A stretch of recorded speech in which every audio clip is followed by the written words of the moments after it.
Okay, let's get started. It's just a couple of minutes after 3.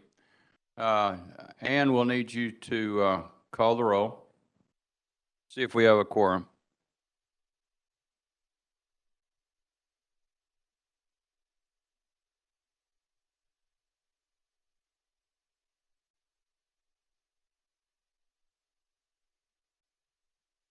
Okay. Reed Williams. Here. Dr. Cantu. Present. John Agather. Present. Anako Garcia. Councilman Villagran. Here. Peter Onontre. Andy Castillo. Here. Al Rodriguez. Michael Kinnick. Anne Marie. Here. Jack Hebden. I'm here. Wayne Eddington. Tony Edwards. Here. Michael Sanchez. Didi Balmeres. Kurt Anastasia. Here. Christopher Fulton. Here. Dr. Femi. Present. Dana McGinnis. Jim Berg. Yes, here. And Anita Ledbetter. Anita was not feeling well today, so she's probably not here today. Okay, that's We great. actually have a quorum. We have a quorum. Thanks very much. I want to tell everybody I appreciate the attendance today. It's going to be a very important meeting. Okay, we'll move right into the invocation. Mr. Reyes.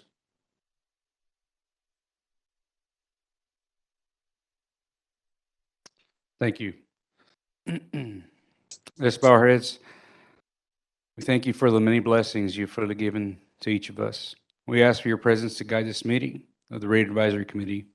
Provide them with knowledge, compassion, and wise counsel needed as they discuss the business matters on the agenda today. Help us all to remember that we are stewards acting on behalf of our customers, and provide us with the grace to serve all people well. We ask this in your name. Amen. Thank you, Mr. Reyes. Okay, the first thing we'll have is public input, and our first speaker is Isabella Braseno.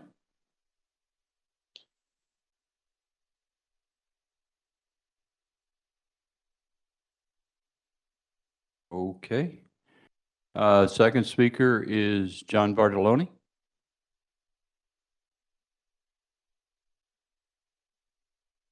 Well, I'm not doing real good. Okay. I know I got this one. Tabitha, you're up. Don't know why you're sitting so far back. Come on, closer. Tabitha Gardelito.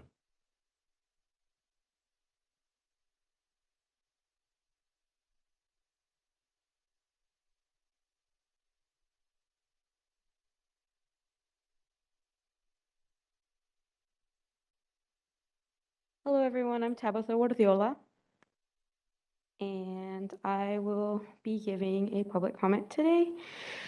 I wanted to talk about how natural gas is becoming increasingly more expensive for our ratepayers, while wind and solar are becoming the more beneficial option with the Inflation Reduction Act coming into motion.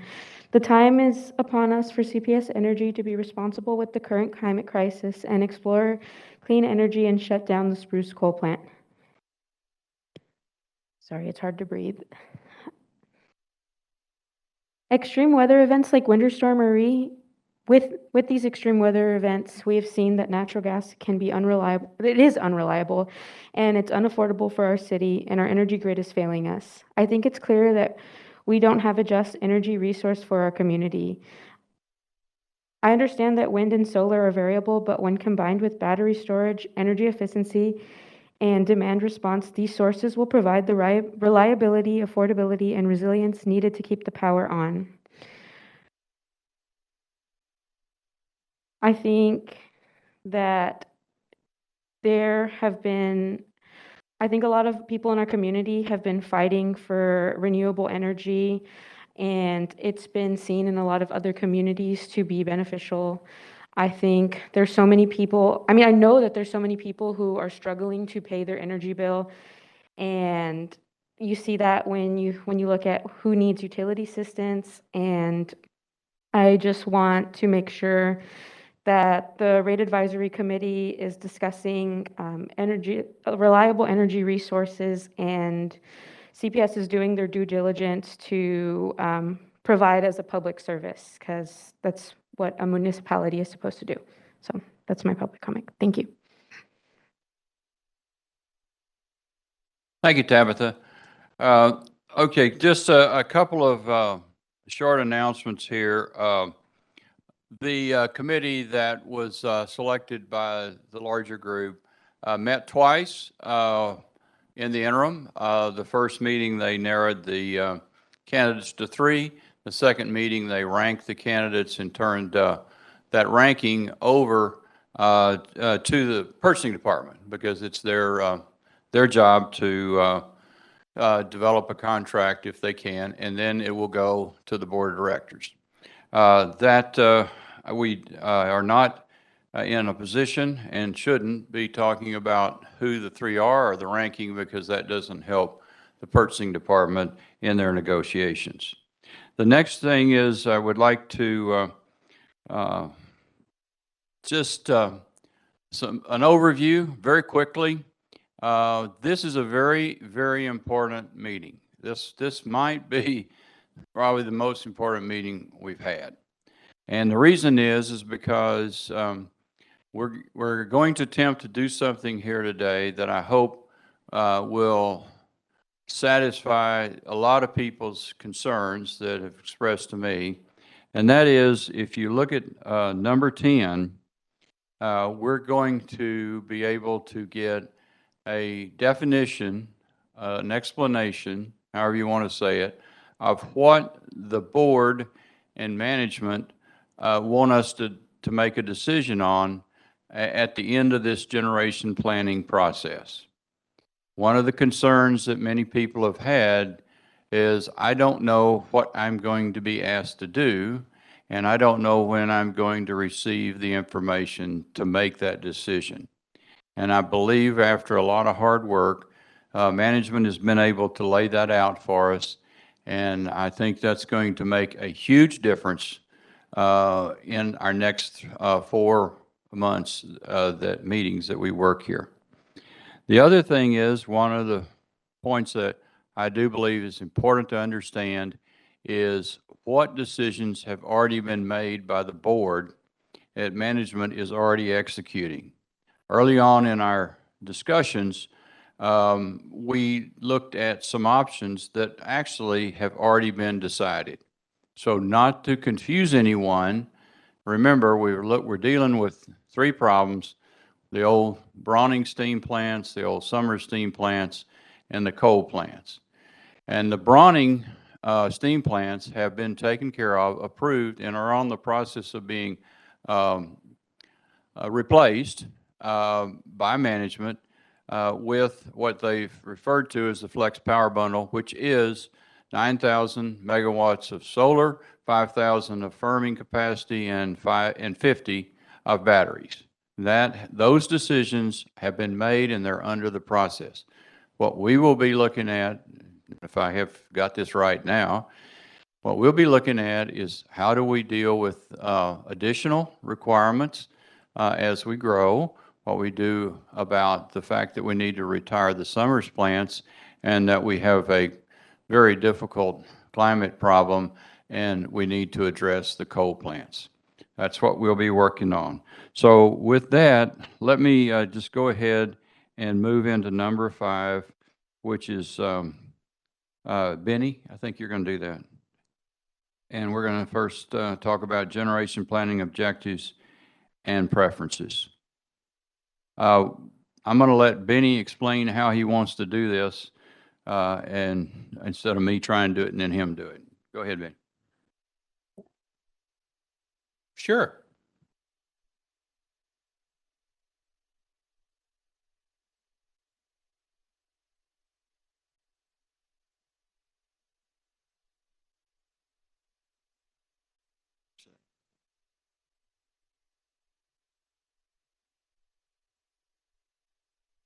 Yeah, Dee Dee, I tried to say it, hopefully I said it right. It is in the process. The decisions have been made. the actions are still being worked on. And, okay, thanks. Go ahead.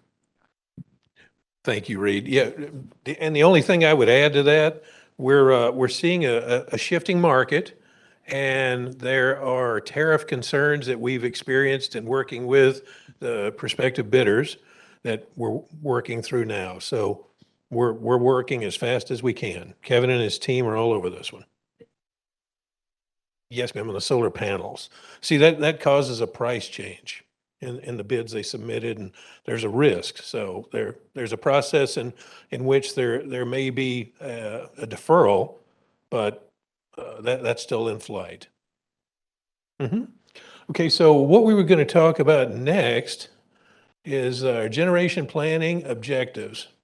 What we want to do is go through objectives and preferences. This is laying the groundwork, again, for scoring out these projects, these portfolios, to give you an opportunity to score them. So next slide. Sorry, folks, I vacillate between doing it. There we go. Okay.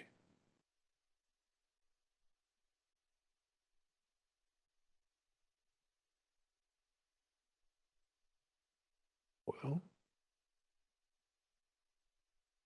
I got it. Thank you. Technically challenged. Okay. Generation planning objectives. I believe you've all seen this before. CRA walked us through this once before. I'd like to go through that session again. And I've got the CRA team online. Let them discuss each of these with you a little bit, and we'll take any questions you have. Again, this is in preparation for our DOT exercise. Pat?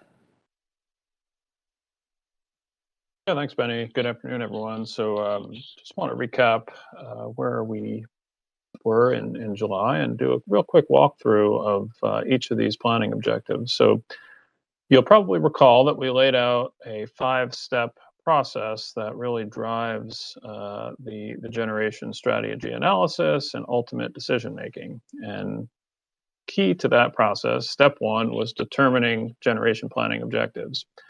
So this is really a foundational step, as Benny mentioned, to get some input and to get some definition around the objectives that the utility has and ultimately how we'll measure them, which is on the agenda in a few minutes from now. And then after that key step, we'll talk about later this afternoon, the market perspectives, the scenarios, the portfolio questions that we'll look at, do the quantitative analysis, and then come back to these planning objectives and metrics to score each of the options. But before we get to all that scoring at the end of the day, it's really important to make sure the whole group is aligned up front on what the planning objectives should be, how we each in this committee view them, whether there are certain priorities or rankings that we have, and ultimately how you might weight them when at the end of the day we report metrics and compare different options for ultimate decision making. So the team here, CRA combined with CPS management, has come up with 6 example planning objectives. Over to the right here, we've got some criteria for what we think are good ways of measuring and setting objectives for resource planning. Number 1, discrete. So that means, they're each individual on their own, and we don't have overlapping objectives that are both trying to measure the same thing. So discrete and independent. Obviously measurable. There are things that you want to be able to set metrics to, which I said we'll talk about a little bit later. You don't want something that's too generic that can't really be measured in a certain way. You want them to be specific so that we know what we're measuring. We have specific details that we can point to and ensure that a specific metric is actually relevant to the objective. We want to be collectively exhaustive. We want to capture a reasonable range of different objectives. So we're not just focused on 1 or 2, but have a broad perspective. At the same time, we want to be balanced. So we recognize there will be certain trade-offs here. Not every option is going to perform best on all these objectives. So certain options may be more costly, but they may have other benefits. And then finally, obviously reflecting the utility situation. So we think a lot of objectives are common across the industry, but there are some that are of more importance to stakeholders and the specific utility that we're working with, obviously, in this case, CPS Energy and the city of San Antonio. So the 6 that we have here at a very high level incorporate what in our experience is quite industry standard and is certainly the type of objectives that the CPS Energy team has worked with in the past. From left to right, I think system reliability, affordability, and environmental sustainability and climate resiliency are certainly towards the top of the list from our perspective, from CPS Energy's perspective, and I believe from what CPS Energy has heard from customers in talking with groups and surveying entities. These are very similar to what we presented back in July, but we did take some input from the committee here and added climate resiliency specifically on that third objective to really add a little bit of extra detail around what that measures. And very briefly, what those 3 entail: reliability means being able to reliably serve electricity throughout the year under all different conditions, and to ensure that it is available when called upon. Affordability is obviously cost-driven, so this is where we take a look at the costs and how they impact bills, and the costs over time, and how different cost trajectories may evolve under different conditions. Environmental sustainability and climate resiliency has a significant focus on CO2 emissions, but as we'll talk about a little bit later, there are other metrics that we can look at. And like I said, those 3 tend to be at the top of the list, and certainly objectives that we measure and evaluate in resource planning engagements that we look at across the country.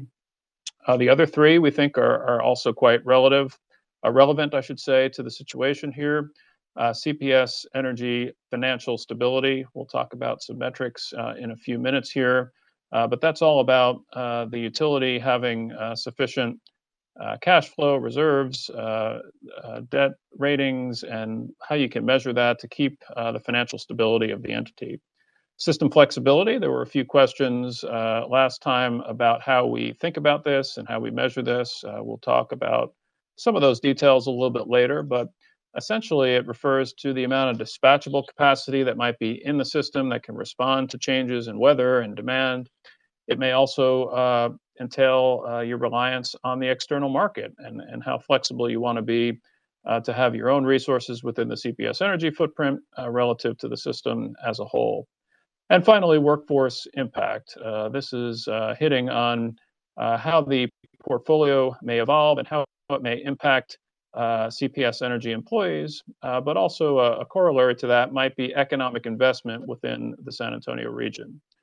So again, just to summarize at a high level, we'll talk about specific measurements in a little bit, but what we want to think about in this exercise is really what are the objectives that we have as a utility, as an entity going forward.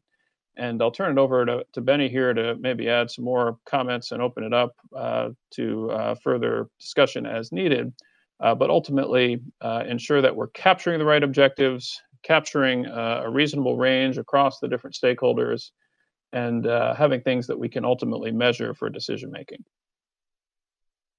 Thank you, Pat. That was really good.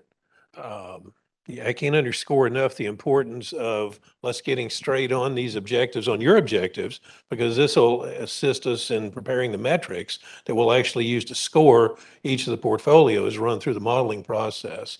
So we'll talk a little bit more about that after our dot exercise, but I'd like to throw the floor open to questions, thoughts on these objectives.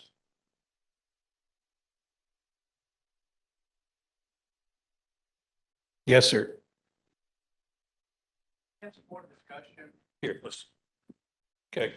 Fell asleep there. Could we have some more discussion on the affordability part of it? As an example, the wind and solar have a certain cost, all right, but they're not as reliable as something that is reliable. So shouldn't there be a waiting for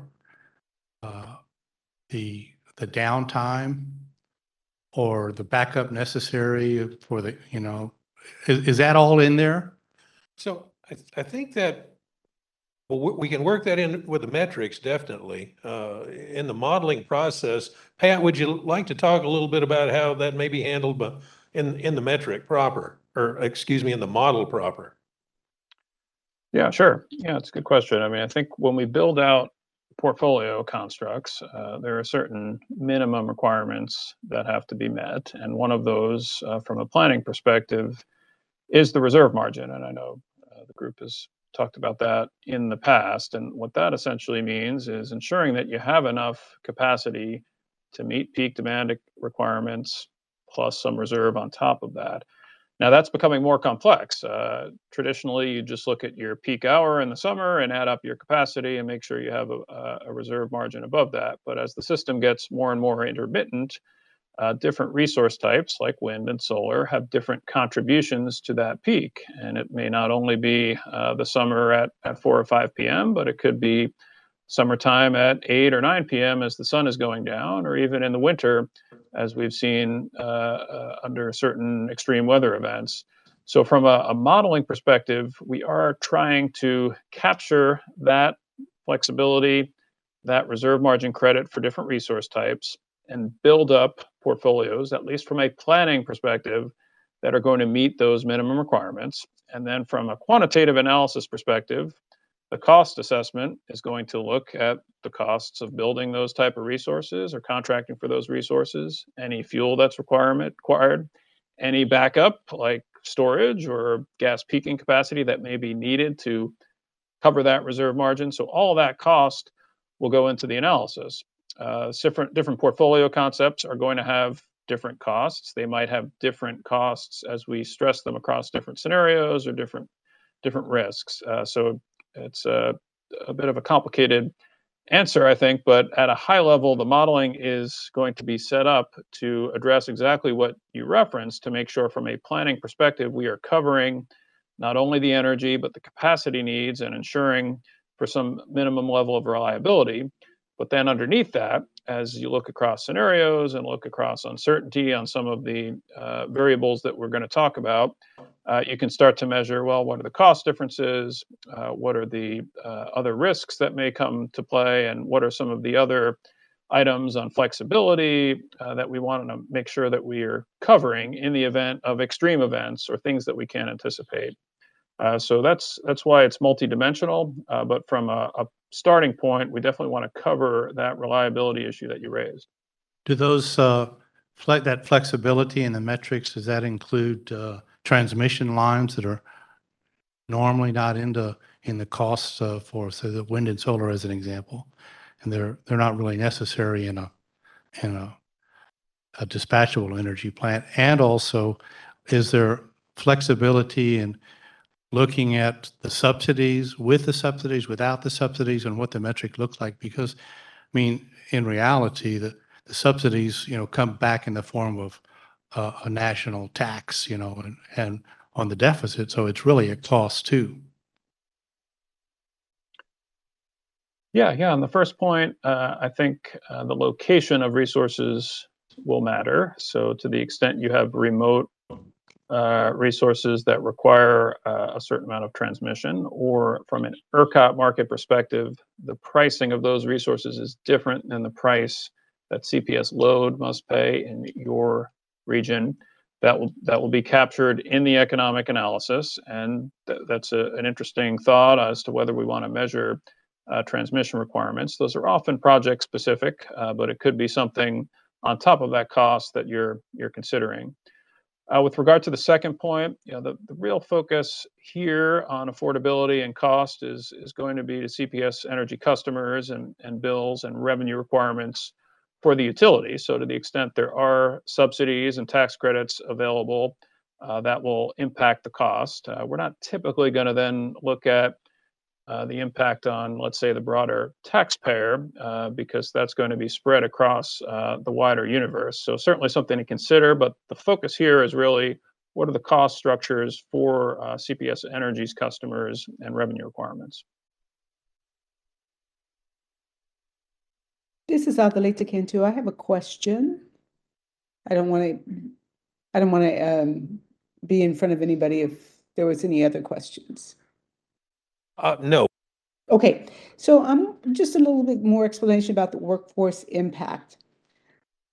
and I may have, you may have said it, Pat, and I apologize, but so that objective of workforce impact is for us to consider how CPS will be changing in terms of generation planning and its impact on its workforce or general workforce in the community.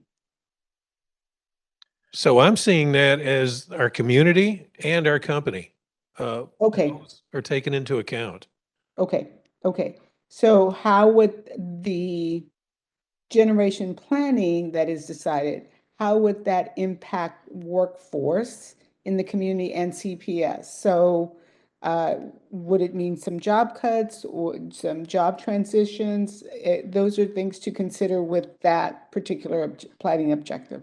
Is that correct? Yes, ma'am, that's true. Okay, thank you. Can I go back to the transmission issue real quick? Transmission is handled at the ERCOT level. There's T-costs that are the result of any expansions in the transmission grid. Whether we build solar, wind, or we build new gas plants, for example, there'll be transmission costs to the system regardless, and they'll be spread out. So I'm seeing that as a wash. Pat, would you disagree?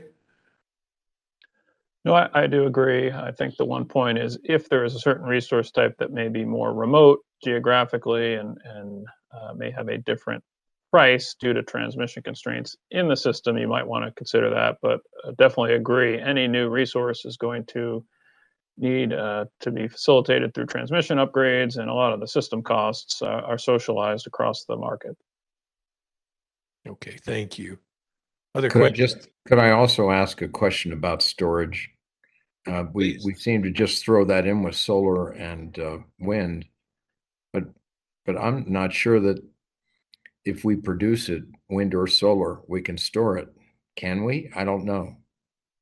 Yes, sir, we can. In fact, we've got a project we've been running out at Southwest Research Commerce Facility in which we have batteries and solar panels both connected at the distribution level.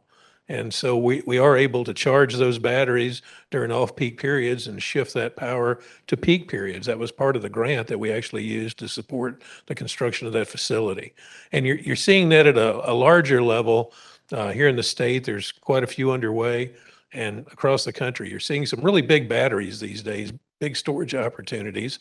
And I'll tell you that we're looking beyond batteries to other large capacity, long duration storage techniques. We've explored compressed air, compressed water.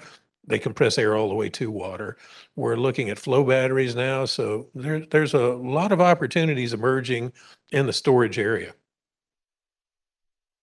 Can I ask a question, please? This is Femi Oshidele. Please. On that last point, Benny, you mentioned the storage facility at Southwest Research. How much capacity, how much reliance can we place on that storage? To the best of my knowledge, you can't get more than 2 hours of storage. And of course, capacity-wise, how many homes will that be able to support at the current level? So you're right. It's 10 megawatts. Maximum storage for 1 hour. So you're not talking a large number of homes in terms of what that one facility will produce. The significance there is we're just shifting power out of off-peak and moving it on to peak. Right. And the reason I asked that was because it goes to the issue of system reliability.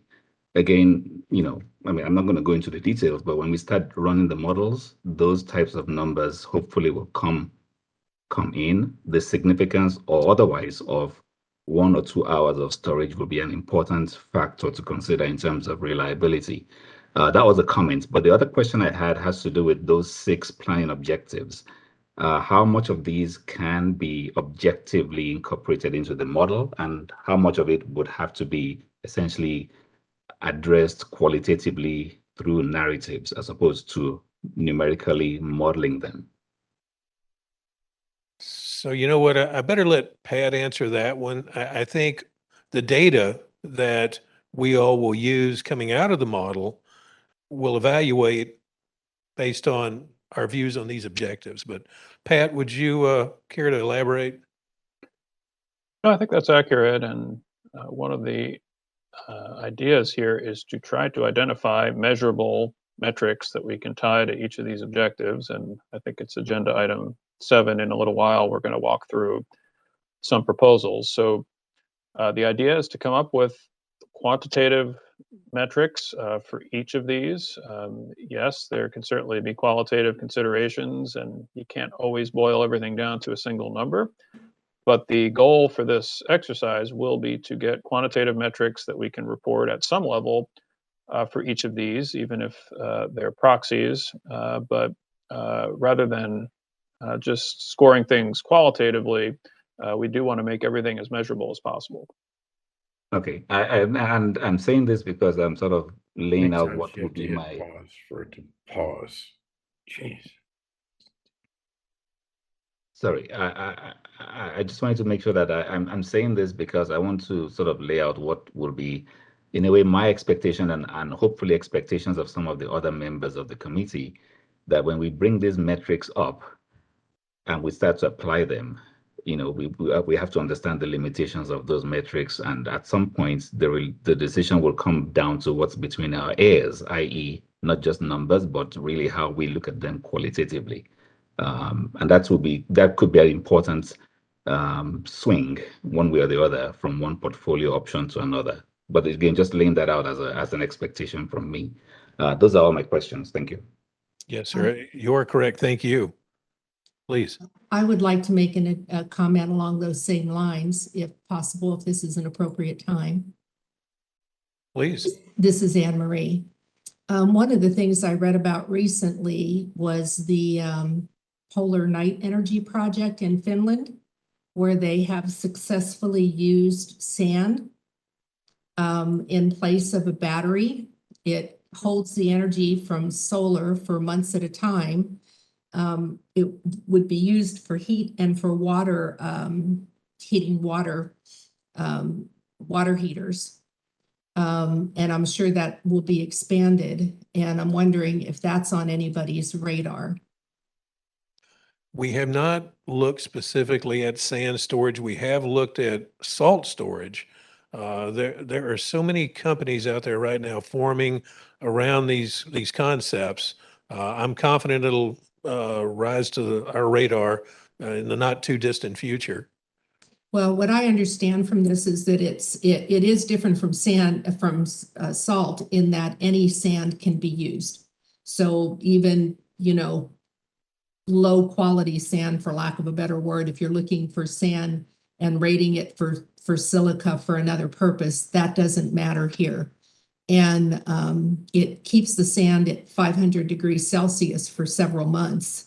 It's a resistive heating, the same process, kind of like with electric fires. So I hope that this moves up on somebody's radar a little more quickly, because it's not just a theory. It is in practice in Finland.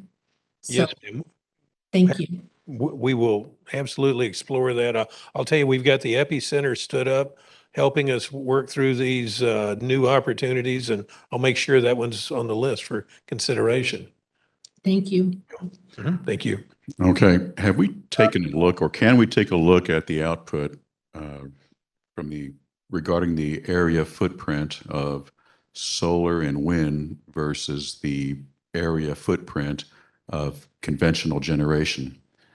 And then the follow-on question to that is, do we want to assign a numerical value for the use of that land, or we've denied the use of that land for other purposes?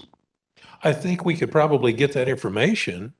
I don't know that the model that CRA uses, Aurora, actually looks at it quite that way, but I'd like to defer to Pat and see what he'd say about that. I think you're right, Benny, that isn't specifically evaluated in the production cost modeling, but it's an interesting idea that could be considered. I think we certainly have rules of thumb on X megawatts of wind or solar, take Y acres of land, and to the extent you wanted to report a metric on how many acres of land were under use by portfolio A versus portfolio B. That calculation could be done at least at a high level. So it's not core to the economic analysis, but that's an idea that can be taken into consideration. Thank you. Yep, please. Is this new study entire for just this new planning session, or, I mean, in other words, the backup and everything else for the power reliability? Is that just towards this particular objective here? Because the question arises because, for instance, Benny is on record in the newspaper anyway of saying that we have issues with dispatchable power now. So if we put on something like this that does work, for instance, how does it help the stuff that we already have? When you say put on stuff like this, Well, whatever this plan is, it's going to come up through the metrics and we're going to say, this is going to work. And it's going to work for, say, we're going to put on 10 megawatts or 100 or 500 megawatts. And so this system is going to be reliable for 500 megawatts. But since we have 3,000 megawatts or something, what happens to the reliability of the other since it's in question now?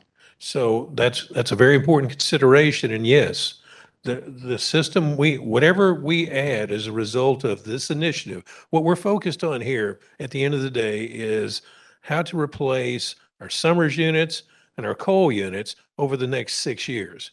We've got 6 years to do something that will replace that generation and support our community and drive us towards our cap goal.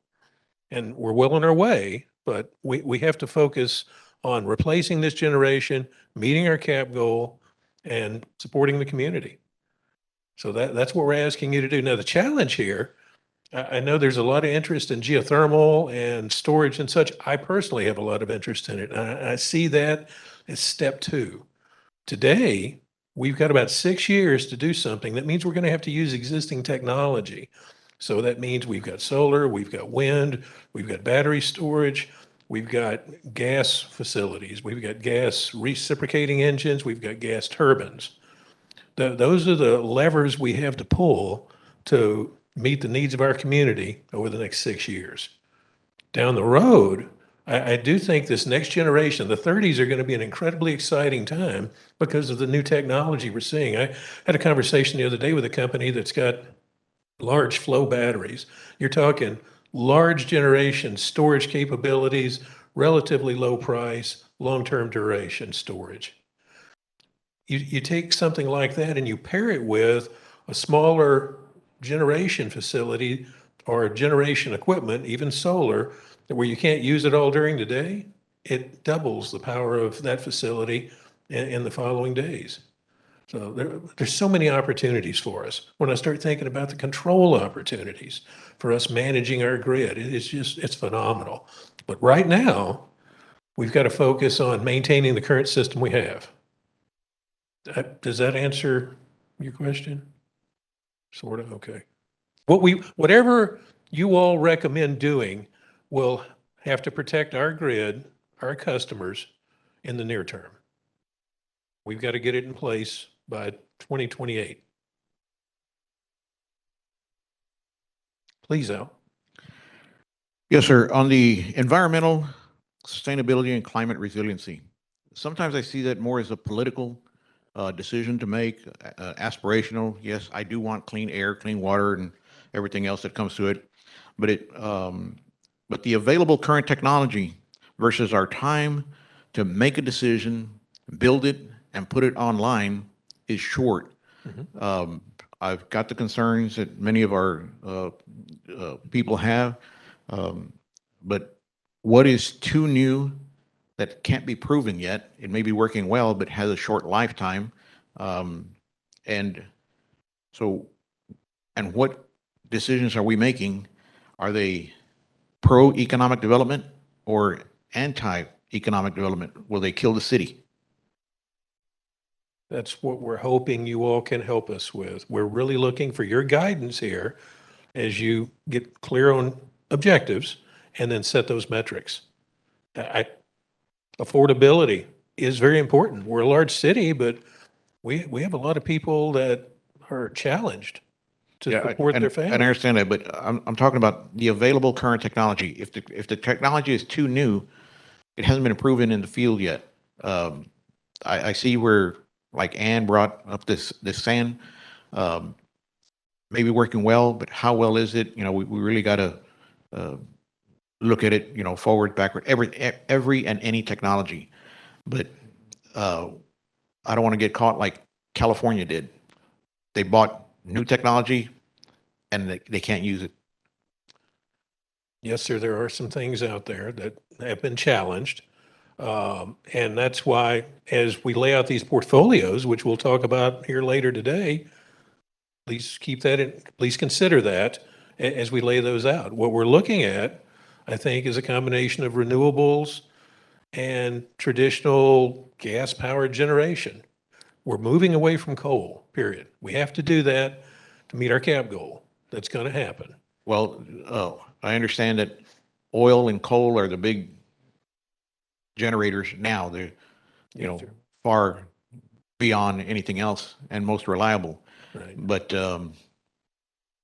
I'm just concerned about if we put a high priority on the renewables, Mhm. we'll end up hurting ourselves.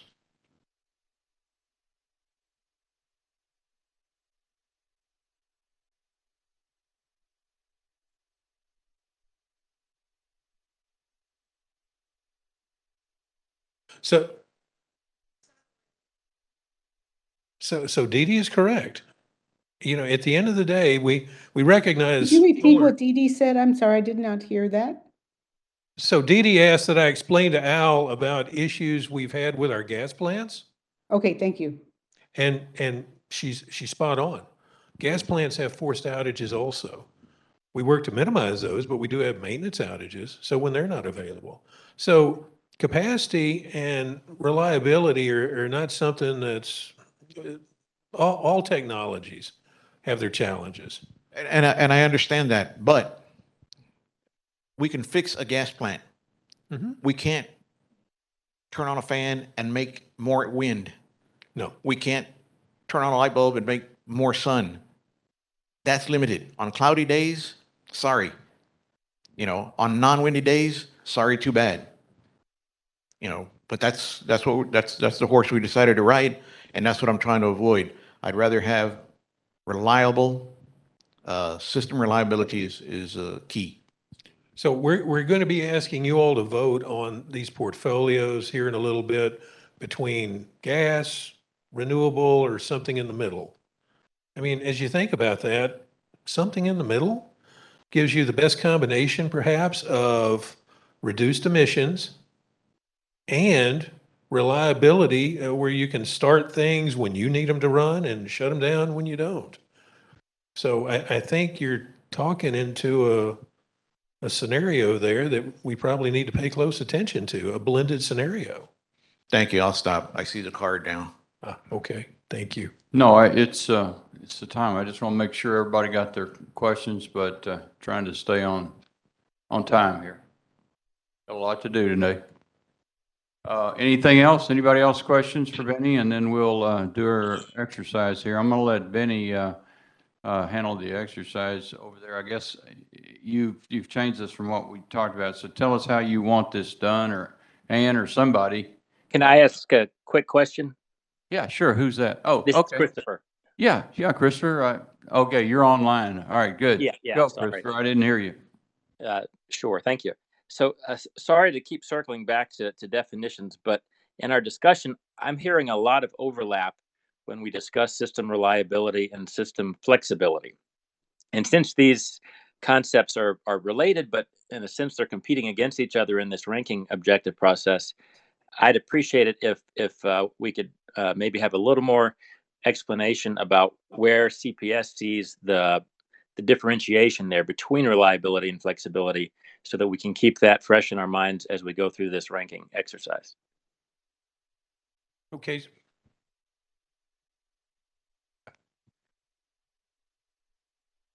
All right, got my mic. Okay. So the difference, I guess, where the overlap is between reliability and flexibility, is that right? Sorry. And also the distinguishing characteristics. So if we have to rank them against each other, what are we looking at? Oh, gosh. So reliability and affordability are what we consistently hear from everybody we talk to. And for some, they place reliability ahead of affordability, meaning you would have additional spare systems and components and perhaps even units, generation units. With affordability, you would develop a system that is reliable, but you don't overinvest.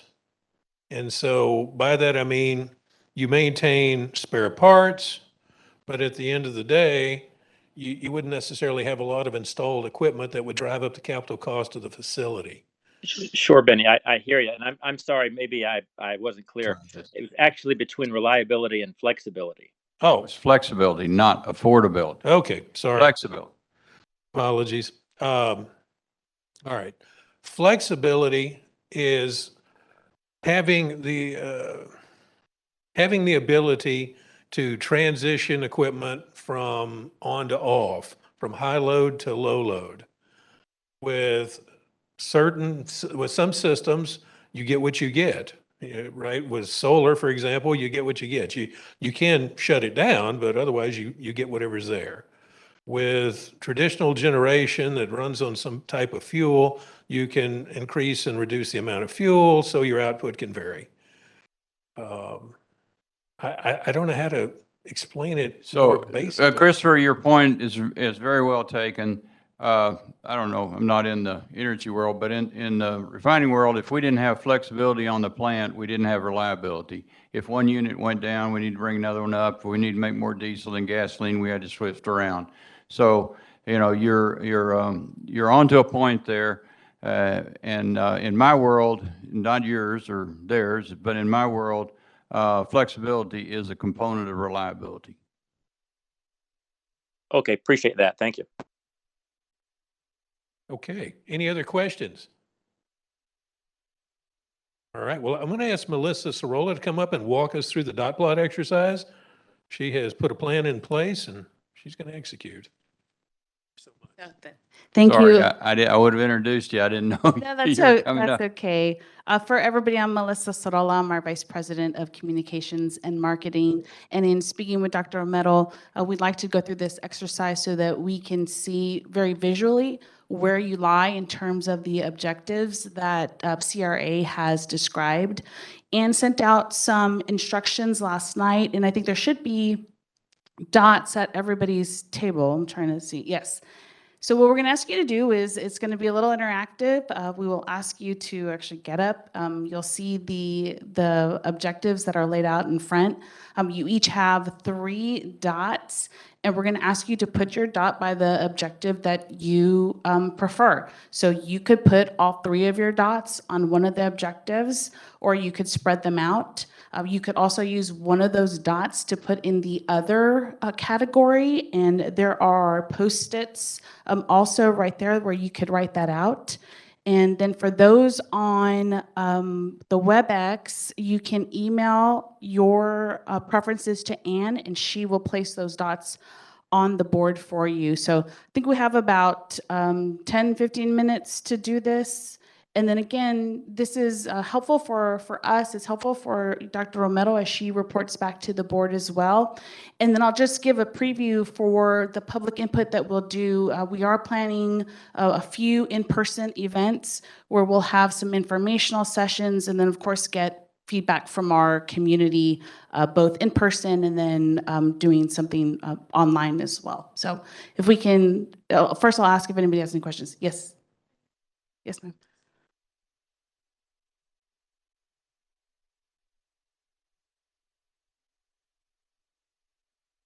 That's a work first question. I'll have to phone a friend. I see Lisa coming up. Or I don't know if Charles CRA has any of that info yet. Could you repeat the question? Did you said it? On the CPS Energy workforce impact, how many employees are possibly going to be impacted?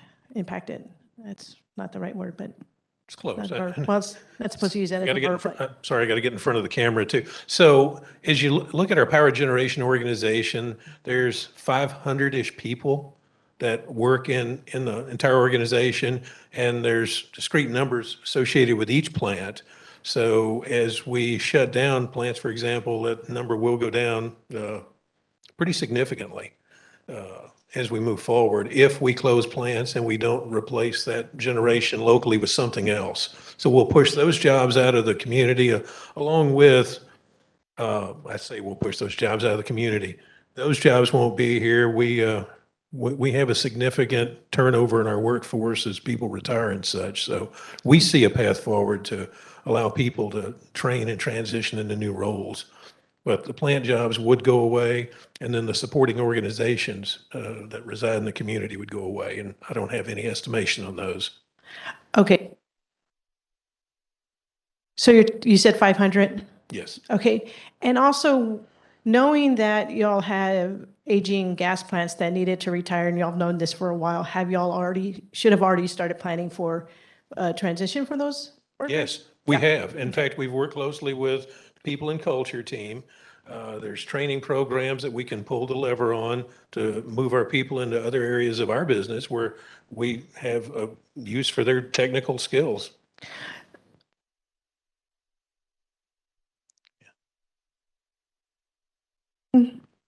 Knowing that y'all have already started that transition possibly for the workers, why is that on there for us to consider? Because that's really something else. Because we haven't started the transition. Not started, but y'all know what y'all need to do. We put plans in place, but we haven't started the transmission because we have to run those plants until they're not needed. Okay. So we haven't moved anybody. Oh, please. On affordability, can affordability start with what the ratepayer pays?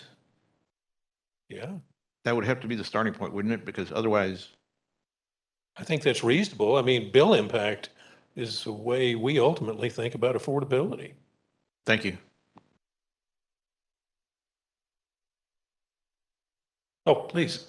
Yeah, I just want to make sure I'm clear on our little project here because we've been given 4 dots. I'm assuming 3 dots for this project and the 4th dot is for the next. Yes, sir. Okay. Yes. So you'll only use 3. We'll save 1 for the next exercise. Okay. Thank you. Well, we'll take 1 back. Any other questions? Are you going to put online what you're looking at in person there? Yes, I see if the team can zoom into the back. I don't know if you can see that right now, sir, but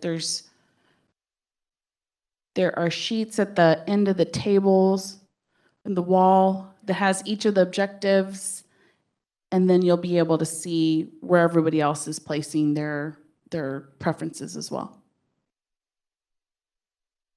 As far as workforce impact, what would favorably impact the workforce? Would it be the same output for solar and wind versus that same output for conventional power generation as we have now for the next 6 years?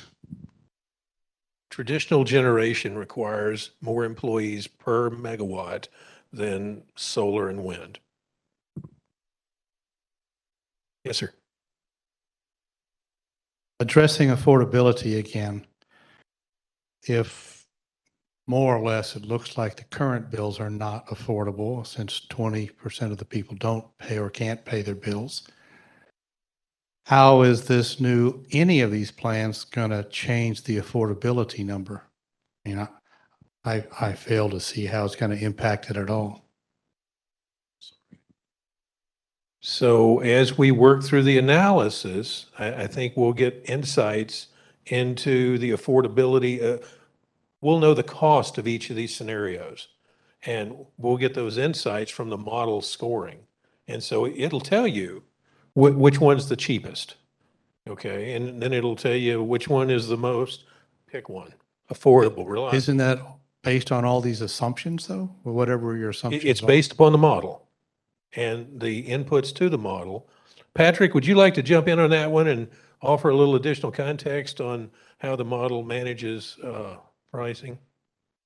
Yeah, sure. We'll talk a little bit more about these assumptions in a little while, but you're absolutely right. We have to make assumptions about what certain things are going to cost into the future, the price of natural gas, the price of coal, carbon regulations, the price of wind and solar and storage technology. So the modeling simulation will look at all of that and build that all up. So keep in mind that we're going to be comparing different portfolio options. So you're absolutely right that we'd be starting with the current bills and then take a look at what these different resource portfolios, how they may evaluate or how they may evolve, I should say, over time from a bill impact and a cost perspective and based on assumptions. And as we'll talk through, there's a lot of uncertainty. So we're going to run different scenarios and take a look at how those assumptions might change. Not to belabor the point, but in order to make it more affordable, something has to go down in cost. What is that? What is that going to be? You're going to model that in there that costs are going to go down somehow? And so it's going to be more affordable, whatever you're going to do next? You know what, I'm in the process of phoning a friend. I think our CFO may have some ideas. Well, it's just a thought, but I mean, I think part of the conversation here is defining what affordability means to the rate advisory committee. So is affordability how you characterize it? It must go down. Is affordability equal to? Is affordability going up? What the models and scenarios are going to tell us is what the cost of these scenarios are. And then I think we can have that conversation collectively. Separately, I think it also dovetails into a rate design conversation because then affordability gets discussed in a different context as well. So I think Benny's point is this is an objective affordability, and part of the discussions with this group can help define what that means to y'all and how we ultimately consider those different outputs, which we'll see at the end when the modeling is done. Well, so, but to belabor the point, which maybe I'm doing, but if it's not affordable now for 20% of the people, what's going to change to make it more affordable? Some people can pay their bills. Apparently some people can't. So, I mean, is there anything in this new plan that, that works on that? I mean, I would argue the conversation around affordability dovetails into the rate design conversation and the equity conversation that we've been having. And I think that's where you address a lot of that conversation, which is different. There's affordability, then there's really helping those in critical need in our community, which is, I think, a different next level element of that conversation. So I don't think Benny's team is going to solve that structural issue that we have in our community necessarily. Dana, can I just add one point here? Of course. Going back to when we did the rate case, okay, remember what you do is this business is a cost minimization business. So any delta off the cost that goes up is going to be a general hurt to the community. Any delta for the general revenue requirement that goes down is a help. So while I don't think at this point we're going to look at individual approaches, as was just stated, we do have to watch how the revenue requirement, which is the total cash costs that go up and down, okay? And part of that cash cost is if we make an investment, we're going to have some debt, principal and interest that we have to pay back for that. So that'll be in that cash cost also. So we'll need to look at it in general as opposed to in specific for some particular type of customer. It's customers in whole is the way that's generally the way you'll do it. And then when we get to doing specific rate design, we'll go through, and of course they're in the process right now, which we'll have to deal with later, of taking the cost study and figuring out how the costs get allocated by who incurs the cost for the utility. That goes to, customers, industry, individuals, residential, small business. And then we get down to the point that was just mentioned, which is that we will look at how we actually design the billing, which is called rate design. So we're more at the high level at this modeling than we are down to the individual. I think some of your questions, they're good questions. And I think when we start talking about metrics, I think they'll dovetail in there really good, because as we talk through this, it's going to be how we measure the value of each of these scenarios that we ultimately put forth for your consideration. Any more questions on how we would do the exercise? Move forward with that? And I just want to acknowledge, we did see some virtual participants say that they already sent their choices to Anne. I know folks are configuring their screen so they can see the actual results. So we'll go into the exercise now. And then also for those who are attending virtually, we'll send a picture of the final snapshot so you can see that a little closer on your computer screen. So we'll take the next 10 minutes to, everyone has their dots, and feel free to go up and place your dots on your objective preferences. Yes, sir. No significance to the colors. Very good question. I should have said that earlier. No color significance on the dots. All right, and I'll take one back from Mr. Rodriguez.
See.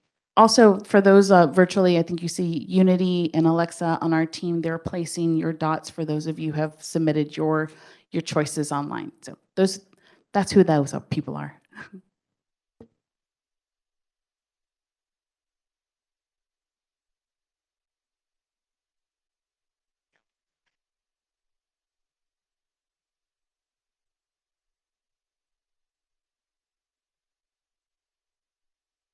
Lost Anne. Anne, is that everybody? Oh, see. Anne, is that everybody from online? No, ma'am, I was coming to get a mic. I still need, I've got a message to Jim Berg to ask him a question about his, to John Agather. I need Anne Marie's, and I need Christopher's. While we're going ahead and getting those, let's go ahead and start on the next one, so we're not going to burn too much time here. And this is Jim Berg. I sent you an email with my dots. So yes, sir, you sent me one dot. Did you want all three on that one? I sent you an email just now. Okay, thank you. Okay, let's go ahead and let's start on the next one, so we got some So hang on a minute, Reed. We need to get everybody in here if we can, and then we'll do it because I need the same space. Oh, okay. And we'll document with pictures as well. And again, this is insight for us to see where everyone's preferences are in terms of objectives. It'll help the CRA team again. It'll help our board as well. So just a good exercise for us to go through.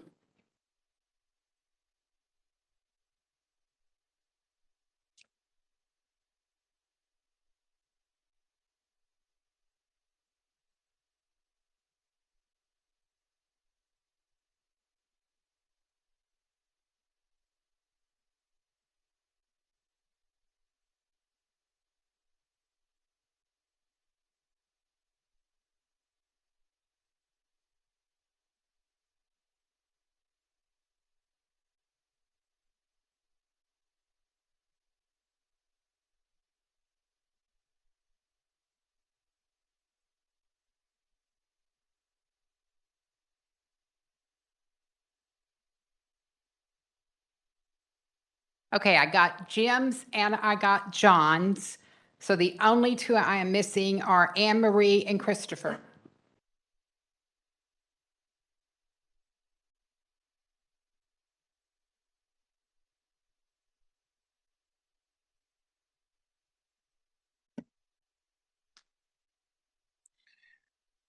Does the color of the dot mean anything?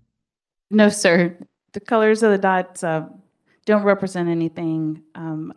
Although you'll see, hopefully you can see visually even online where there are more dots. And what my team's going to do too is we'll just put a number count once we get everybody's options in there, so you can see it a little bit better too. Recognize the dots are a little, some of them could be a little light.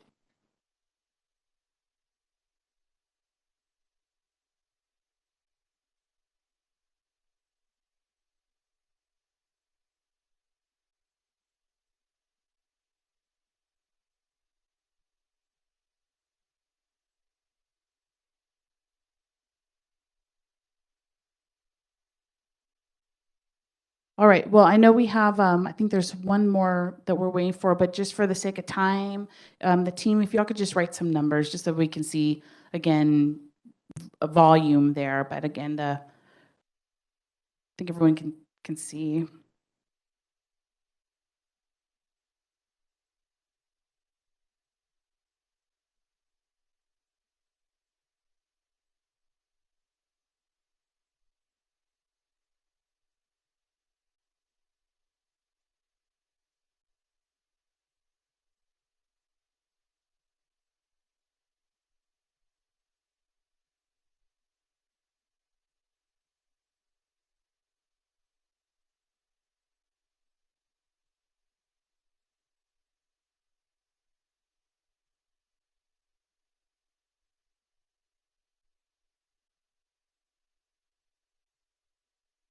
All right, thank you, everybody. And again, we have pictures, but for those, I think really quick though, what do we see on top? System reliability, and then environmental sustainability and climate resiliency, And then CPS Energy financial stability. So thank you all again for participating in this, and it's going to be useful insight as we continue this process. And I'll turn it back over to Benny to introduce the next exercise. Thank you so much. Okay, folks, one more vote round, and then we'll get back to discussions on metrics. Let me get back to the die. So what we're going to do this time, we're going to put up a graphic, and it'll show traditional generation, fuel generation. It'll show renewable, and then blend in the middle. And we're asking you to put your dot where you think we should be focused. Yes, sir, 6 years. I'll have it up in just a minute.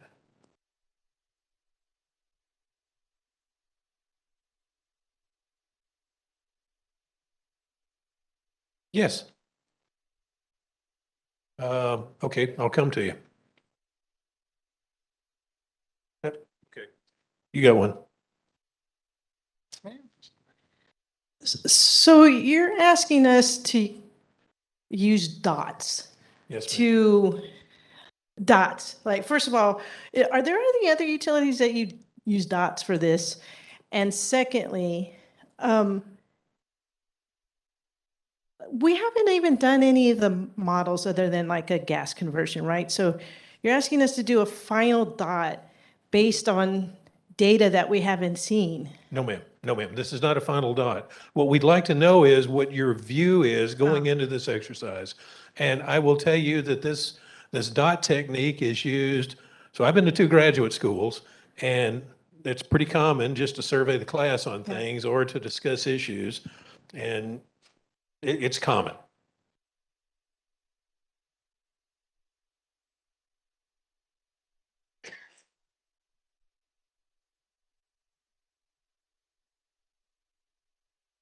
Are you going to place another screen for those of us who are online to see what the dot belongs under?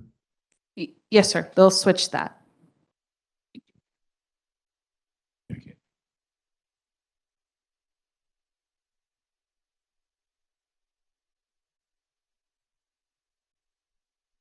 Okay, so we've got 5 sheets up here on the wall. You've got blended generation, energy efficiency programs, 100% renewable generation, 100% gas generation, and then other. So those are the choices. If you would please put your dot up there. Would you repeat that, please? Yes, ma'am. I can't see the paper. Okay, blended generation on the far upper left, energy efficiency in the top middle, 100% renewable generation in the upper right, 100% gas generation in the lower right, and then other, lower left. And the first one on the top left? Is blended generation. And blended by, do you mean 50-50? What do you mean by blended? Okay, so blended would be some mixture of gas generation, fueled generation, and renewable generation. Some mixture. Mm-hmm. And I suspect as the portfolios run that we'll get different mixtures, and that'll give us a little bit of differentiation to take a look at.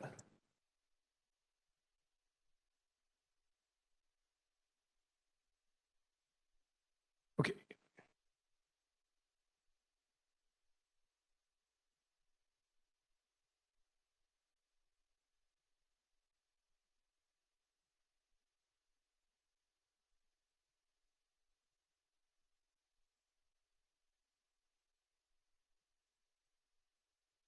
So I was just gonna ask, there was somebody that chose other, but we do need a little bit description of what you'd like that to be. So you could either, there's plenty of space on the actual chart, or there's some Post-its there if you'd like to include that. I don't know if that came from somebody in the room or virtually. Anne, was it a virtual or was it in person? Oh, it was a virtual. Okay. We'll get some information then from the virtual participant.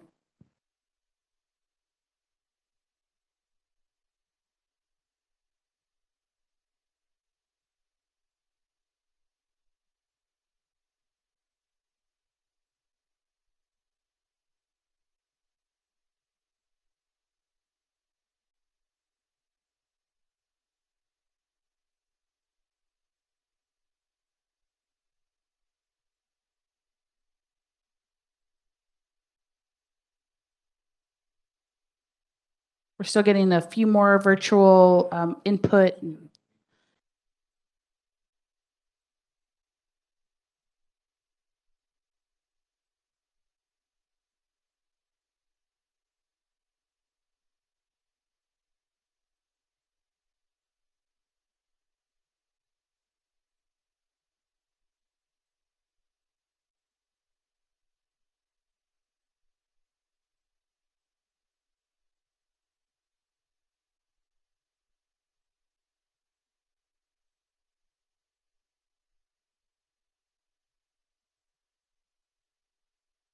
Yay, nuclear.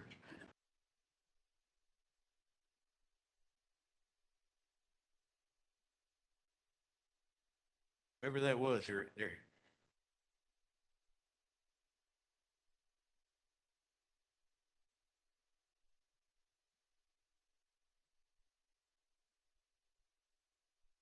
I like nuclear. That was me, John Agatha. Thank you, John.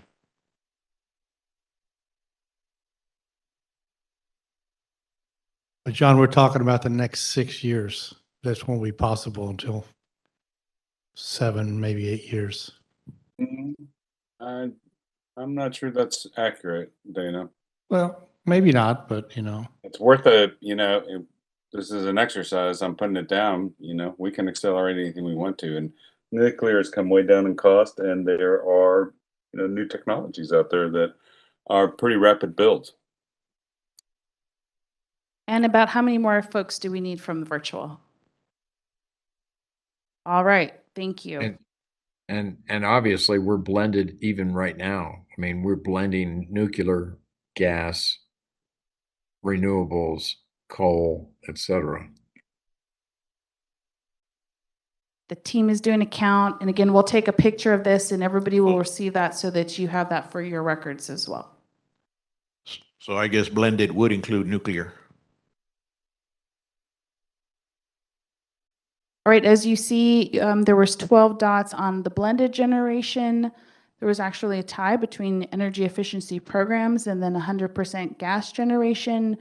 We have an other as well. So thank you all for participating in this exercise. Again, very good for us just to see and good insight. So I'll turn it back over to, am I talking? Yeah, I'll take it. Thank Okay, you. we're going to try to push on through. We're running about 20 minutes late. We're going to try to push on through this Benny's discussion and question and answer on metrics.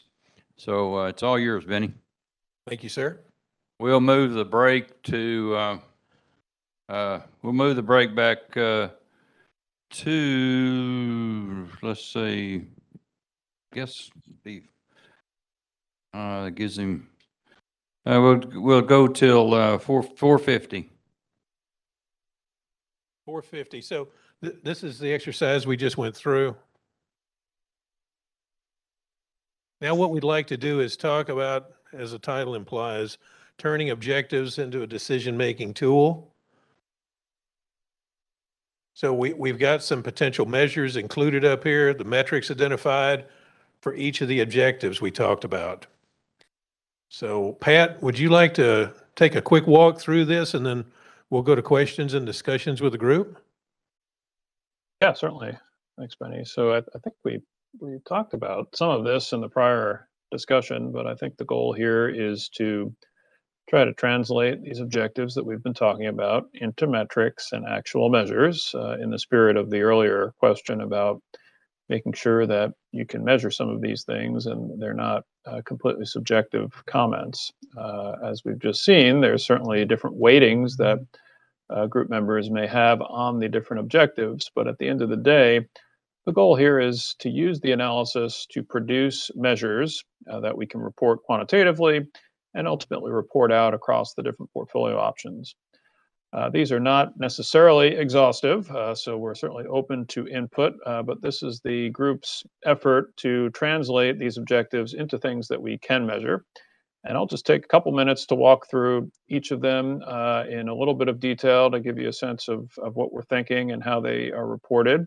And then, as Benny said, we'll open it up to discussion and questions if there are any, and if there are comments or ideas about other items that you might want to consider. For example, the comment about land use that came up before could be something that we would take into consideration, or anything else. So from a reliability perspective, there's usually a couple ways of measuring this. The top line is really what we characterize as capacity headroom, or the reserve margin. So it's a way to look at the margin between available capacity at peak demand and your peak demand, and the margin between those two. As I mentioned before, this is getting a little bit more complex, and it's not always dependent on a single number. But from a planning perspective, usually what happens is you derate the capacity that you have based on its contribution to your net peak over time.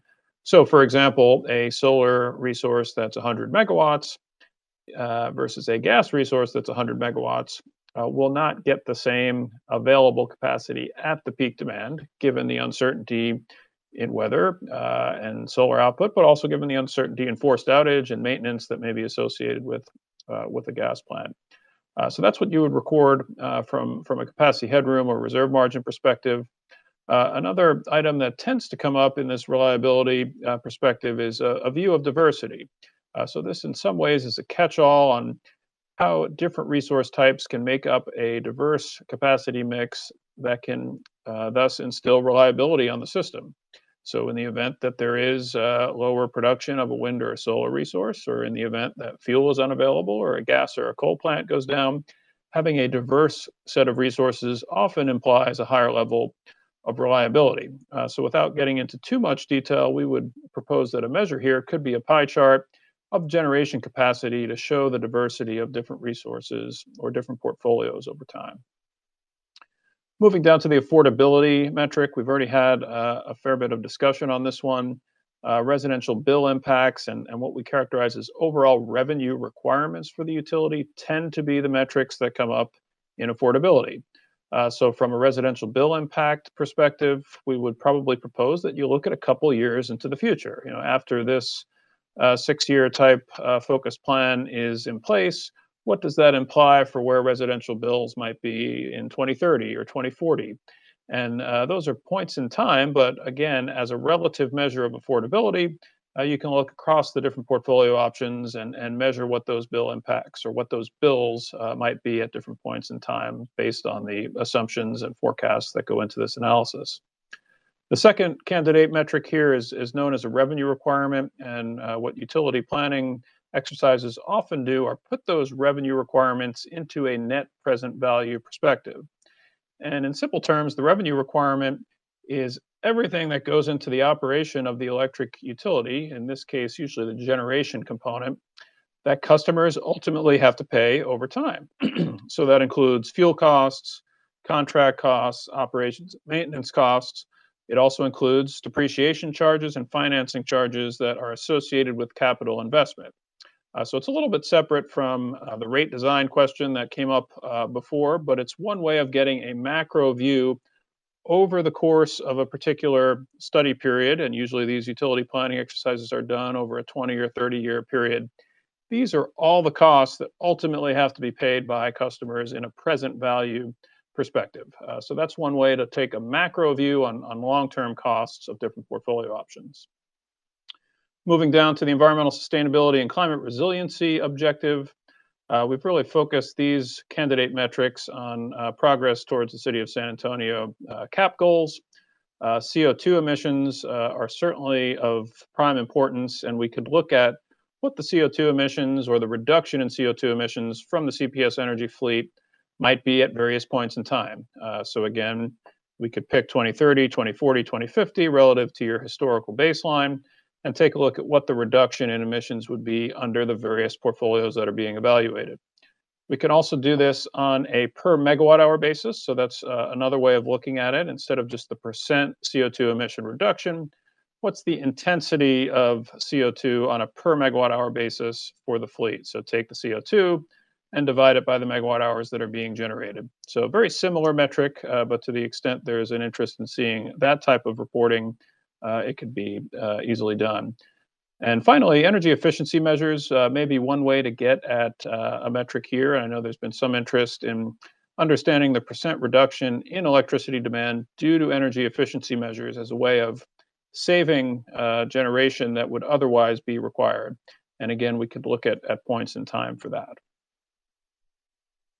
So if we go to the next slide, CPS Energy financial sustainability or stability is really focused on several financial metrics. I won't go into too much detail here, and the finance experts can certainly add color or clarifying comments. But ultimately, as I referenced before, there's usually a few metrics and measures that CPS Energy looks at from a financial stability perspective.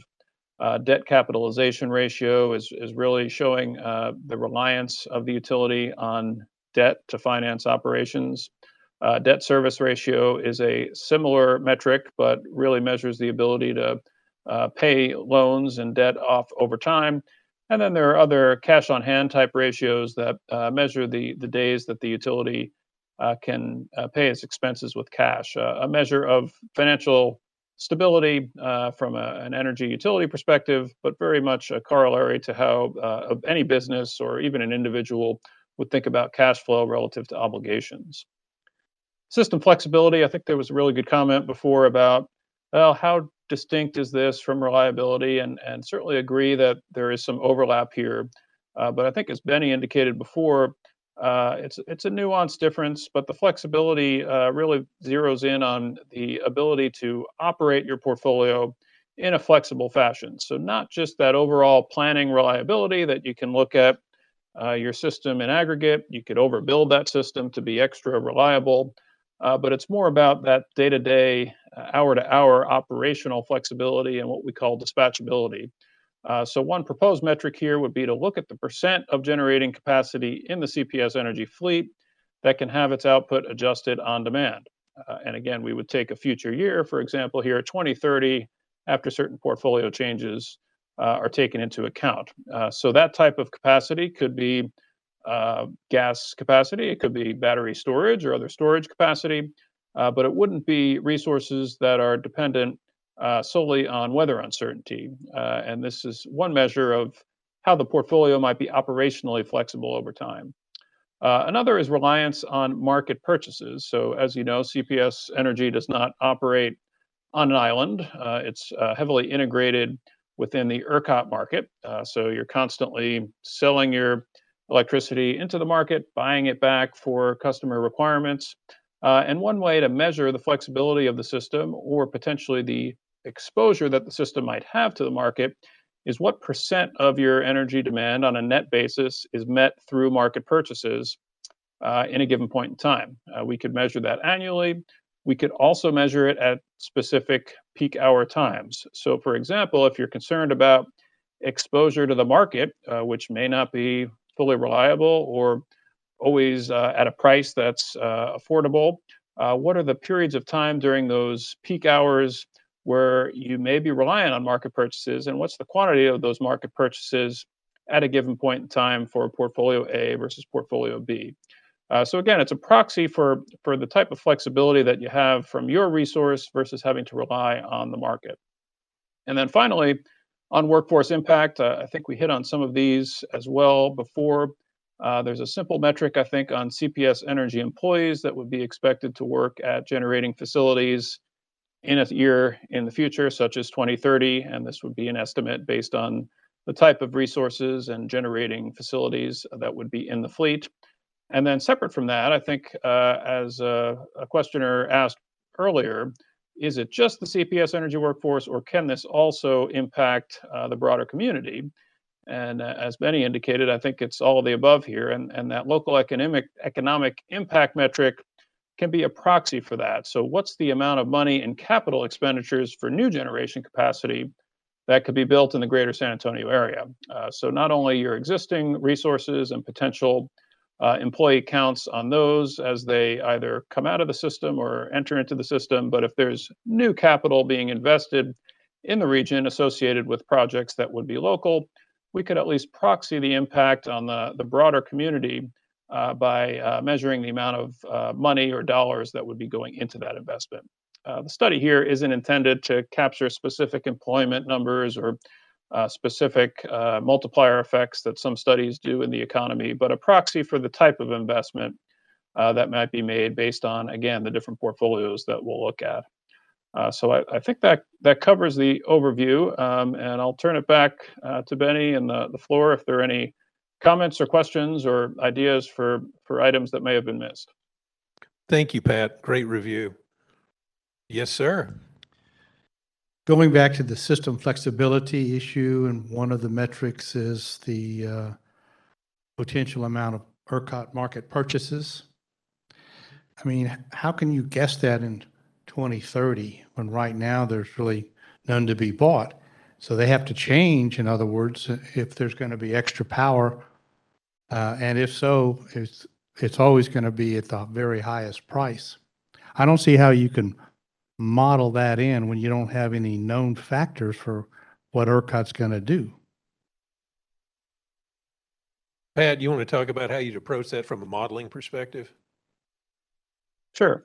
So, CPS Energy is constantly interacting with the market. I think your broad comments there are correct, but as part of the analysis here, we are going to simulate not only CPS Energy, but the broader ERCOT market under 4 different states of the world, which we'll talk about in a little while here very briefly, that would simulate how the broader system is evolving. And depending on how the broader system is evolving and how the CPS Energy portfolio could evolve based on this analysis, you can make projections of that. Obviously, it's a forecast, it's a projection, it's an analytical tool.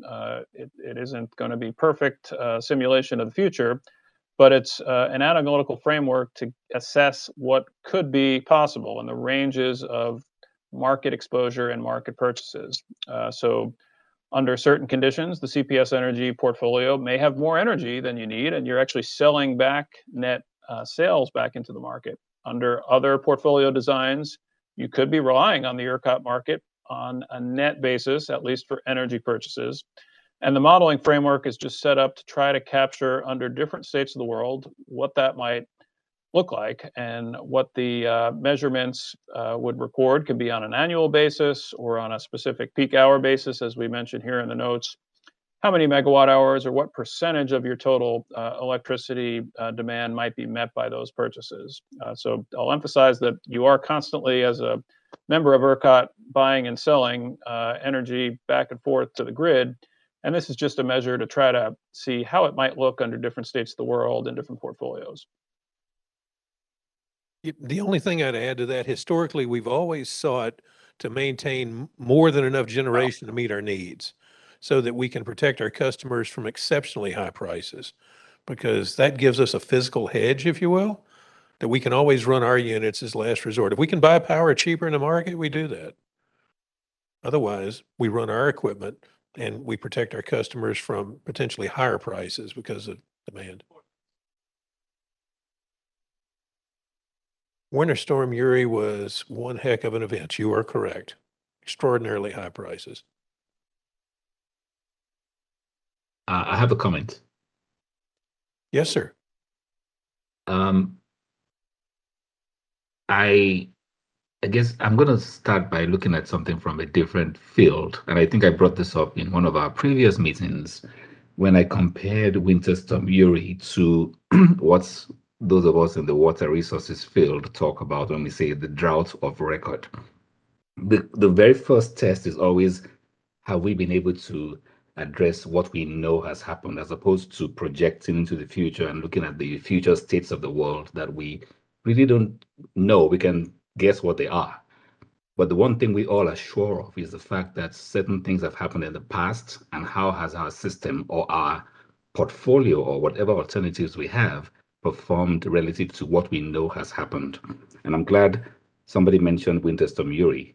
So the question I'm asking now is, at what point will we ask ourselves how whatever portfolios, whatever generation planning we're putting in place will perform under what we know has happened, i.e. Winter Storm Uri and all the market attributes that came with that event and incident? I really see that as something coming out of this exercise we're working with you all in now, is What mix do we use to best protect our community? What we saw when, during the voting exercise, a blended fleet made the most sense to most people. So there may be something there that we can expand upon. Well, I think you should assume that there's a 100% chance that we'll have an event like Uri again, 100%. And so I don't see any way that we can withstand that. Right, and that's what I was getting to say. I mean, I'm okay with I don't what see he's- any way that can happen. So I do. When you look at the challenges we experienced during Winter Storm Uri, we have taken concrete steps to address each of those issues to avoid recurrence. I believe we can. Now, I will tell you, part of what you're doing here today will help us better position to do that. We've got some old generation that we're working to replace in the next 6 years. We're already working, please, Rudy, come on over. We're already working on Bronig. And we've got the rest of the fleet. Just before Rudy speaks, I just want to add to what Dana said. What I'm trying to get at is, at what point will we actually do, because we're going to talk about portfolio modeling process and all that. I'm proposing that one of our modeling exercises should be to actually test our system or test whatever proposals we have against winter storm Uri conditions. That should be an important part of our modeling exercise, not, casting the future and forecasting into these assumed states of the world when we know for sure something has happened in the past that we want to avoid. Dr. Fremy, I think that is a reasonable expectation, and I think it's a good idea. Let me just go back to the Uri conversation. What Benny's talking about is, are we in a better place weatherizing our plants? The standards have been upgraded for all for all generators. The windows have changed to ensure that the maximum amount of capacity is available in the coldest parts of the year. We've changed the protocols for our controlled outages program. The experience will be different, but the likelihood of an event, we have to assume it will happen again, right? If it was a 1 in 106 year, event, but you got to assume it's going to happen again sooner than that. You have to. Our position, which has been part of our litigation and other things that we've worked on, the natural gas market, that $1 billion bill that us and every other generator, every other gas utility in the Midwest experienced, that can absolutely happen again. Again, the challenges we still had 85%, 86% of our capacity was available. It's the other 20,000 megawatts across the state that brought the ERCOT market down. So yes, there will be another Uri. I do think we've made changes to address what we can control.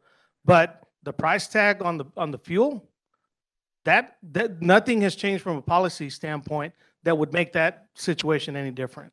So I just want to clarify, when Benny says we've done, we fixed what we could fix, he's right. We fixed what we control, but there are other market elements that are going to impact the entire industry just like they did this time.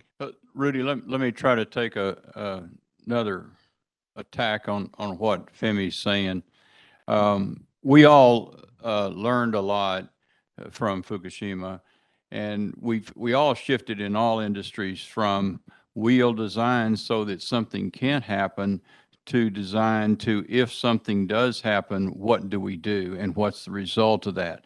And I think what Femi's saying is, in this analysis and in the modeling like Dee Dee's put forward, is that we would all like to see that we stress the models, the cases, to say, if something like this does happen, this would be the result, and this is how we'd respond to it, and this is how the new mix would help us respond to it. And I think that's kind of what Femi's saying. Yeah, I hear you, Reed, and I don't disagree with it. I think it's a great thing to do. But what I'm saying is, if the issue is still ERCOT wide, it don't matter if we have double what we need. We're still going to be in the exact same situation. Well, there's only so much we can control here in San Antonio. Yeah, well, we've been through the winter storm longer than I want to go back over it. So, but let me I don't want to jump in. Femi, did you finish? I want to add one more thing to what. Okay, go ahead. Ben. Yes, I'm finished. I'm finished. Okay, so real quick, also, just as Pat and the team work through their modeling, what you're going to see is they will stress case. One of the scenarios in these portfolios will be extreme weather conditions. And I know you all realize this, but there are other things besides a Winter Storm Uri that could have a comparable impact on our market. Large hurricane. Yeah. No. Okay, we got Peter over here. Yes, sir. Thank you, Reed. A couple of items concerning, first on the system flexibility and dispatchability. And with the ERCOT market considering being a capacity market in the future, the value of dispatchability is going to be very important to this model. Can you speak to, Benny, I believe it's a wholesale net revenue net cost. In other words, what we benefit from selling natural gas and the cost to produce it, and how will we factor that into the model to show that it would benefit for us to be in the oil business because it's profitable for the financial benefit of CPS? So we have some challenges there. Moving outside of our area as a municipality. We can't just move into the wholesale business lock, stock, and barrel. That would cause many things to change, and there are some people in this room a lot smarter than me if we want to go too deep with that one. But let me just start out by saying today, we have excess generation in our portfolio. And in addition to protecting us during those times when something doesn't work as we want it to, it also gives us the ability to sell excess power into the wholesale market. Wholesale revenue net fuel is the driver there. And it does add a little bit of money to the coffers in the process of doing that, but that's our excess capacity. That should be part of our consideration going forward. How long do we want to be? What do the economics look like? So that's absolutely something that we should talk about economically. Pat, I don't really think that's factored into your model per se in terms of optimizing wholesale revenue net fuel, but anything you'd add?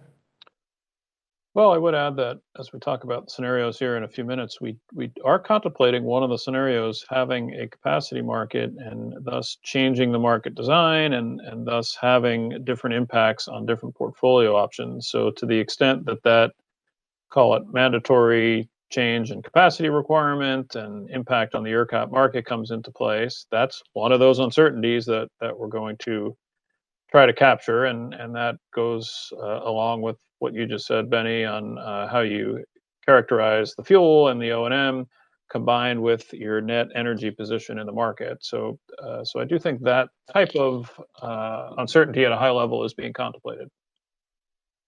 Okay, just before I make a couple comments, is there anybody else online that just holler? Reed, I had a second question if I could. Peter, I'm Yes. sorry. I wanted to also address the, Patrick, you referenced in the environmental sustainability and climate resiliency decision-making tool that's where you could see factoring in the energy efficiency. And I would recommend looking at, if it's not already being considered, because I don't see it on here, but the impact that the energy efficiency has on the capacity at peak demand in reliability and how we model that out because of the investment that we're making in energy efficiency and whether we continue to do at that level, we continue to invest at the level that we are. If we increase it, what's the benefit as far as an outcome on making a difference on that capacity savings in that parameter of system reliability? Because I didn't hear you speak to that, but I'd like to see that in the modeling.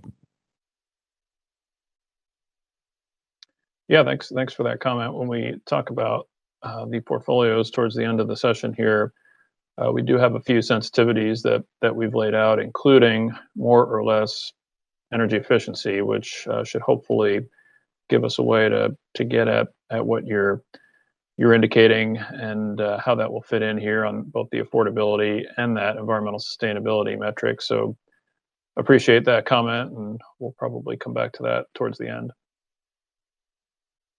Pass. Thank you. Al, and then Dana, then I've got a comment. And please, anybody else, just put it on the queue here. Al, go ahead. Regarding the CPS Energy financial metrics, point number 3 is days cash on hand. What do bond ratings want, and what do we currently have? I think Corey's in the room, and maybe he can answer that.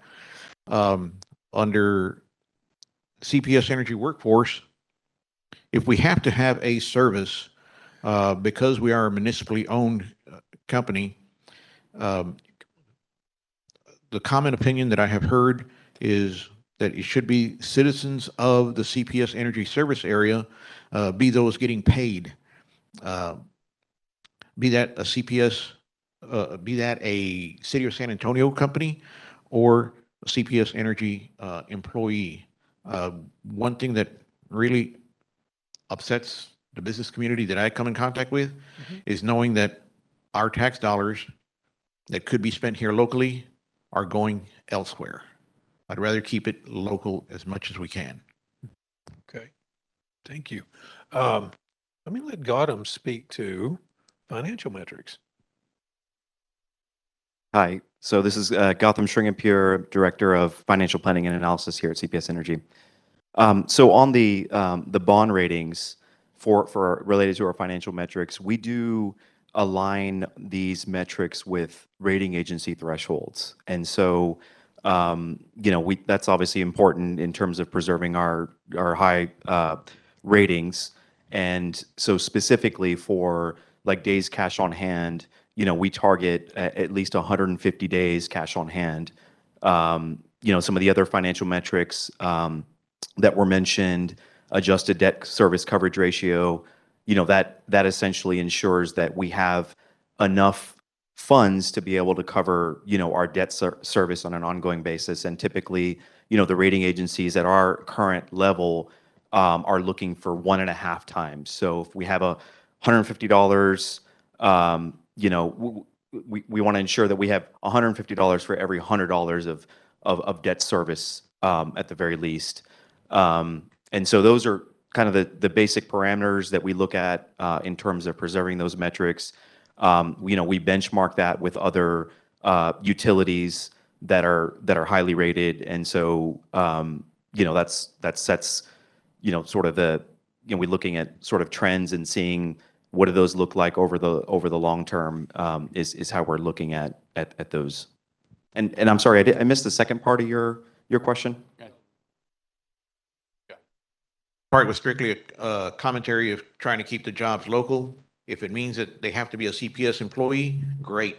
If not, then it has to be a ratepayer for the City of San Antonio instead of somebody in Oklahoma or California or New York City.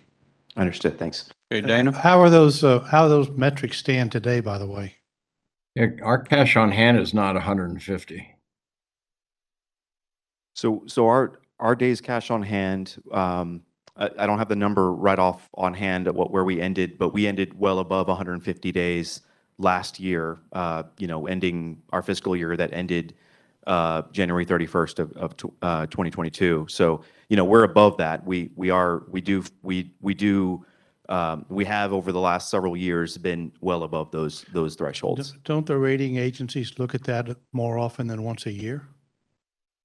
They look at it. We have ongoing dialogues over the year, over the course of the year with them. And so, you know, they typically look at end of year results, you know, because obviously they understand, you know, there's seasonality and there's ebbs and flows to, you know, to the business. They're looking at end of year results, but we have those ongoing dialogues with them throughout the year to give them updates on performance and where our metrics are throughout the year. Okay, I'm sorry, I had just a quick question. Benny, you were saying that we have the capacity, since we have excess capacity, to sell power into the ERCOT market. Have we been doing that and making a lot of money? We make some. Yes, we do that. Okay. Okay, go ahead, Wayne. Just a quick comment. I don't remember where the CPS Energy financial sustainability fell in the measurements, but if it's not number one, I would like to see something about bankruptcy under their potential measurements. We can push any of these items far enough that it could have a financial impact if that's not a priority in the system. So bankruptcy has to be a part of this because you can't do any of this without any money. Yes, sir. You're correct. We'll capture that. I think that's a good point, Wayne. I think the way that I think a lot of us would like to see that is in a revenue line, and I'm going to talk about in a minute, I think might also address that. Okay, anybody else? Just a couple of comments that I'd like to see if you can incorporate. First of all, I do believe we need to keep the definition of revenue requirement in affordability, which does not include non-cash charges, which does go into the rate case, separate from what you might call revenue requirement that goes into a calculation, which is really more of a net income number for the financial metrics. So I want to see us do different, a little bit different look at that, because we are going to be tasked with understanding not just a discounted cash flow number of the revenue requirements. We're going to need to see over time when those revenue requirements hit, because there's been quite a bit of discussion about when we might have to have a rate increase with various scenarios. The second thing is clearly utilization. I know that's not a big deal in utilities because you did have the fixed requirement with your peaking, but today with the variability and the intermittency that we have with some of our generation sources, utilization of those that offset that intermittency is going to be important. So whether you put utilization in system reliability or flexibility, I think that's going to be something we need to look at. Also, I would just like to further state that, and that point that Wayne's making, if you see when we're going to have a revenue requirement, a rate case, is what's going to be also reflected in when we might get into the financial metrics in trouble. So I think those overlap a little bit, and I appreciate your comment on that. The next thing is, I just want to reemphasize the importance that FEMI, and to some extent when in my discussions with Dee Dee, that we do look at this from a stress standpoint. I don't think we can design any system that won't get stressed. And we need to understand and this is where you get into your flexibility, what our system can do to mitigate when we hit those, and what the potential impacts to our community could be. Those are very important because, again, we've got to consider risk, and that's where you see risk in spades. All right, I don't see that there's anybody else yelling online. There's nobody else here. Let's take a 10-minute break, and then we'll come back. Thank you very much.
Okay, let's get back on the program.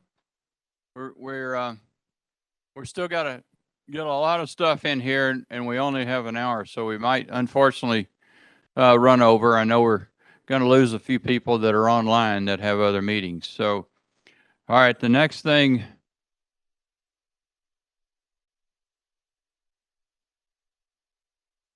Most of the rest of the evening, we're going to be going through this presentation. I think everybody has a copy, and those at home can follow along on their computer. So we're going to get through this portfolio concepts, generation planning, and timeline. These are very important concepts, and in the end, we need management and the board to tell us what we need to make a decision on and when we're going to get it. And this is going to be very critical to us working in an efficient and effective basis. So back over to Benny.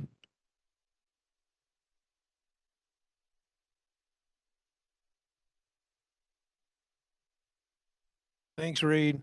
So we've got 3 more sections to cover. What we're about to do is talk about generation, portfolio concepts, and the modeling process. The CRA team is standing by, and I'm going to move us to the starting page. Give me just a second, Pat.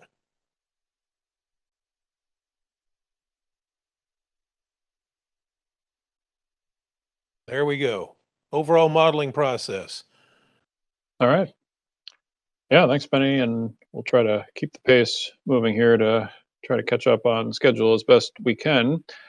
So as was just outlined, we want to spend 20, 30 minutes here walking through the modeling process, giving you an update on the scenarios and the detailed inputs that go into those scenarios, and then give you an update on the portfolio concepts.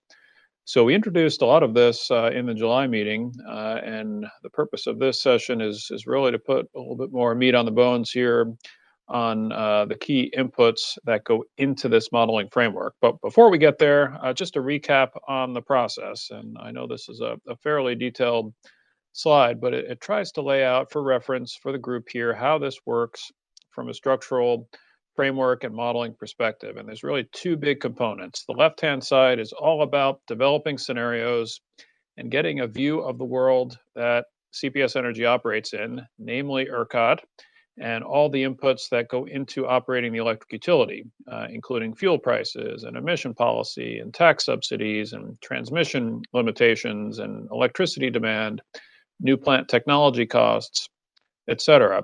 And we'll talk about the scenarios, and we'll also talk about what we characterize as stochastic or risk-based inputs, which I think really will fit very well with some of the commentary earlier on extreme weather events that we're aware of and simulating. And how it all works here is we put those inputs into this Aurora production cost model. We simulate the ERCOT market. We get energy prices, we get carbon emissions and other key outputs. And then we use that information to take a deep dive on the right-hand side of this graphic into the CPS Energy portfolio development. And here is where we're very focused on how CPS Energy's decisions operate within the broader market. And this is where we develop portfolios of different resources, as we've just been talking about. That includes retirement schedules. It also includes new builds and new resource options and energy efficiency. And then on the output side, on the right-hand side, we're going to get a lot of these metrics that we were just talking about, various cost metrics, various emission metrics, market sales and purchases, and other inputs and outputs that we can use in the ultimate metrics and objective setting framework. So this is the overall view. Today we're going to talk about where we stand on those ERCOT market inputs on the left-hand side, and we're also going to spend a little bit of time talking about those portfolio concepts on the right-hand side.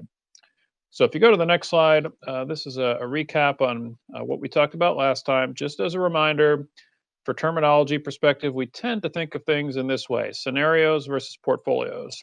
Scenarios are external factors: demand growth, carbon policy, technology costs, commodity prices. And it could be a series of those inputs all together into one future state of the world that is independent of CPS Energy resource decisions, but very critical to how the CPS Energy resource decisions perform and how we measure them. And we'll talk about the details here in a bit. And I'll also mention that risk analysis can also be lumped into that side of the slide. On the right-hand side, we'll get to in about 10 minutes or so, the portfolios. These are the CPS Energy plans that refer to capacity retirement dates, the timing of new capacity, the type of new capacity, demand side programs, and they're really under the CPS control. So before we get to that, let's go to the next slide and give an overview of the scenario market perspectives that are under development right now. We welcome further input on these. Heard some very good input earlier on making sure that we capture extreme weather and some other elements. But from a macro perspective, as I think Benny was alluding to before, we do need to consider how the world might evolve over the next 10, 20 years. Even if we're very focused on decisions in the next 3 to 6 years, the performance of the portfolio that we build over that 3 to 6 year period is going to be influenced by what happens not only in the next 3 to 6 years, but over the next couple of decades. So building out these diverse market perspectives allows us to evaluate those resource decisions across a range of outcomes.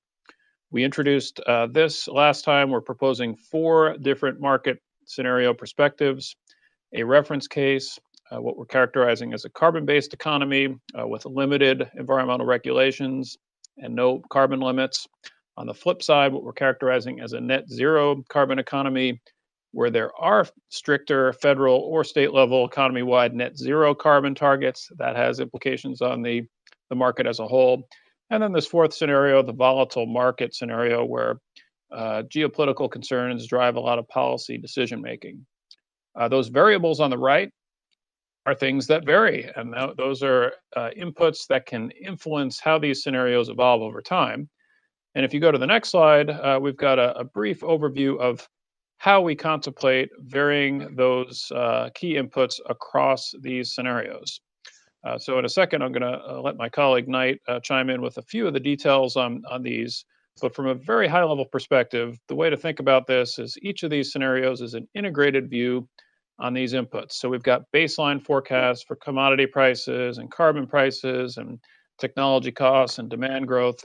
And that's our reference scenario.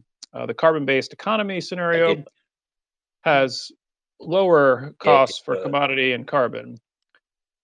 Was there a question? Sorry. Lower costs for commodity prices, no carbon policy, and as a result has some differences in the demand outlook. The net zero carbon economy scenario takes very much the opposite view. There's a high carbon price, high pressure for carbon emissions. We also have a faster decline expectation for technology costs. And there's also a view that other processes that are carbon intensive in the economy, such as transportation, heating, other, go to electric. And we thus have a different electric load growth outcome. There was a question earlier before about a capacity market over to the right-hand side.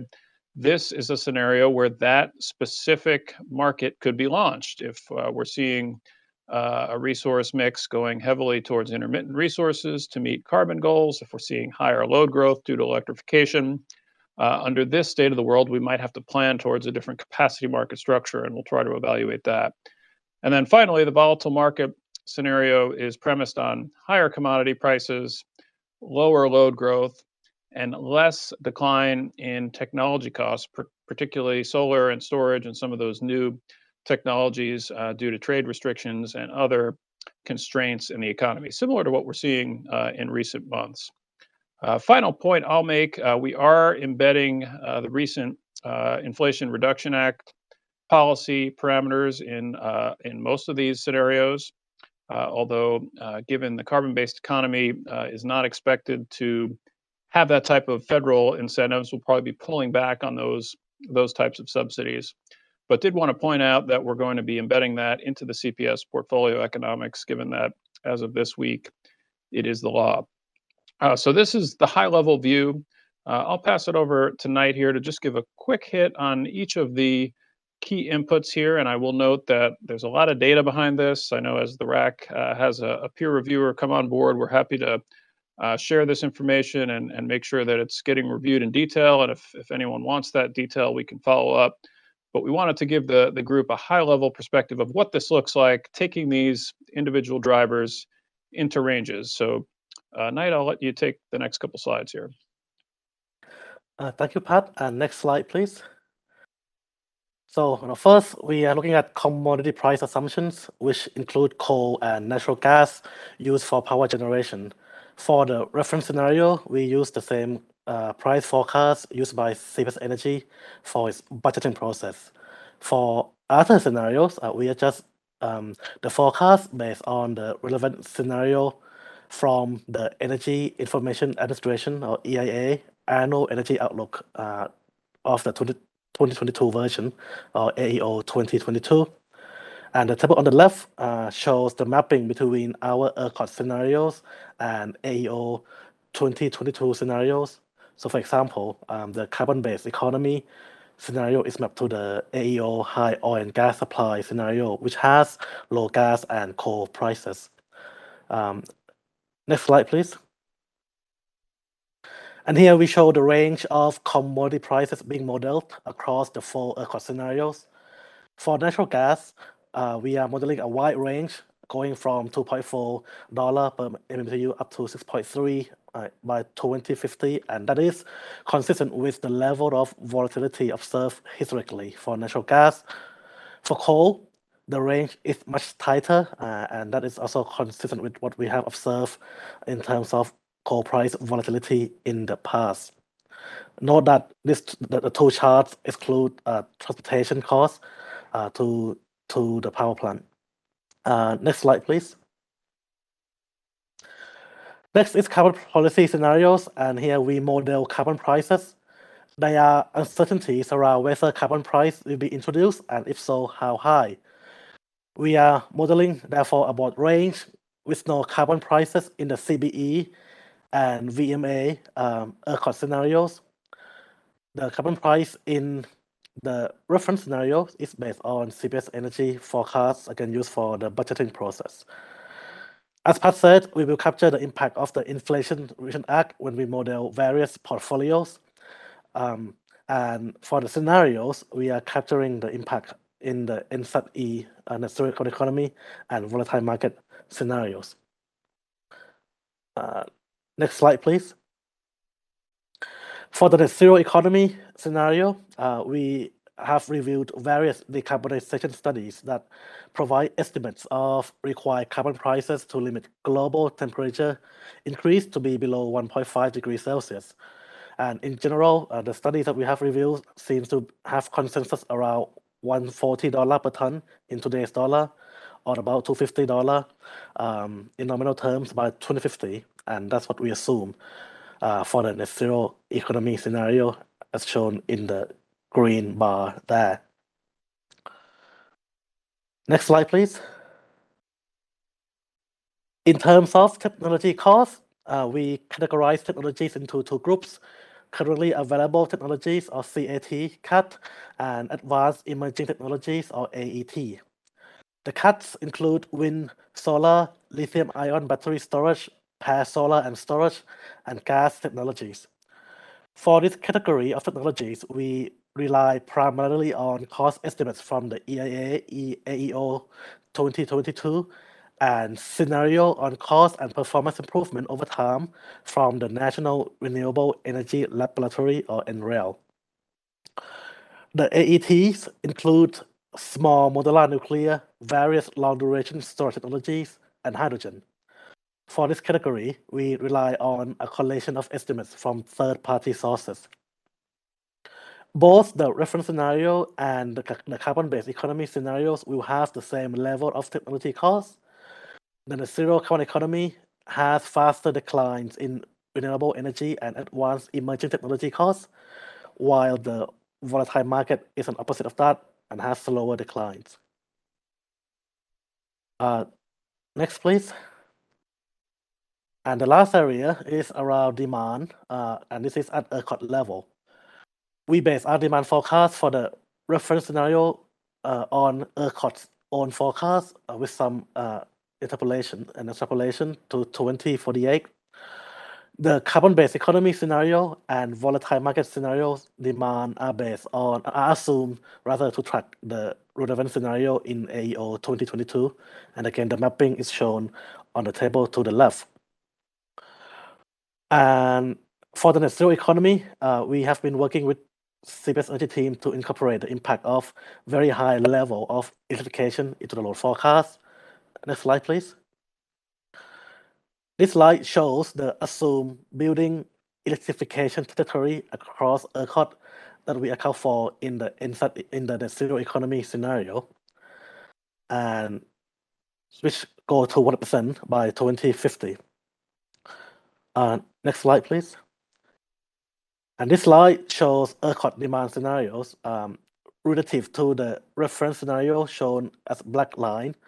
The carbon-based economy shown as blue line has 3.5% higher load by 2050, while the volatile market scenario has 4.4% lower load by 2050. The net zero economy scenario has just finished, with demand being around 22% higher by 2050 relative to the reference scenario. I know that I've gone through this quite quickly, and so are there any questions or thoughts on what has been presented? I've got one. As Benny said, we're really looking at a 8-year decision here. And while I appreciate the ability to run it out to 2050, is that really necessary in this modeling? Because as we know, there's going to be a bunch of decisions right after this. What we're trying to understand is what's the impact, and you can run it maybe, I don't know, 15 years, but what's the short-term impact? We're going to try to minimize capital during this transition, maximize flexibility, keep the rates down, and get ourselves a little bit of improvement on the environmental. So why are we taking it out to 2050? So Reed, I'll defer to Pat and team here in just a second, but I really think the view is this model will give us the results to identify a path forward in the near term. It'll also give us a view on future implications for the decisions we're making. It'll show us how this stuff will fit in over time. Yeah, I think that's right. And the focus of the CPS Energy decisions is certainly going to be in that near term. But generally, we're thinking of these potential new resources as 20, 30-year life assets. And it's just general practice to ensure that you cover a good portion of their future operations when you do that. So agree that the focus is near term, and there's something to be said about, well, out in 20 years, it's so highly uncertain, why even bother? But from a modeling perspective, we're not going to be focusing too much on what the CPS Energy portfolio is doing out there, but we want to make sure we're simulating what the market might look like to just get an all-in view.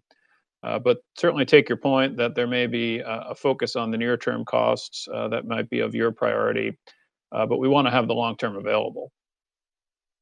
That's fine, but I don't want to get this thing. I want to be sure that people are able to focus and do their sensitivity analysis short in. I think people can deal with and relate to, 5, 10, maybe 15-year plans. When they get so far out there, I'm not sure that it's as easy to relate to. That's my only point. You can run it. You got a computer; it'll run forever. But again, I worry about that versus spending our time on doing the sensitivity analysis and the stress tests that Femi and Didi are talking about, and Dana.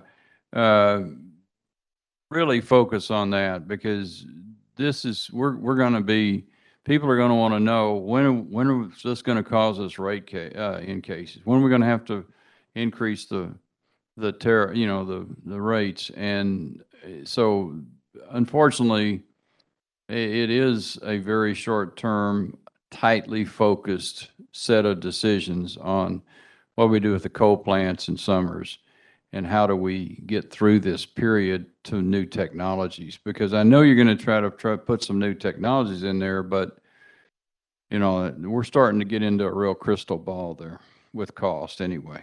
Okay, thank you. Anybody else? Michael? Yeah, I just had a question about the electrification forecast for gas customers. I guess 2 points. One along the line what Reed was just saying, and that for the next 6 years or so, I don't see where this ends up making any real difference. I'm not quite sure why we're modeling it. And then in the long term, I'm not sure it's realistic to think that 100% are going to convert from gas appliances to all electric by 2050. I don't know how you force people to make that change. I could see if you're talking about new construction, but if you're talking about existing homes and businesses, I'm not sure that even if that's a goal, if that's a realistic thing to model. Yeah, fair comment. Yep.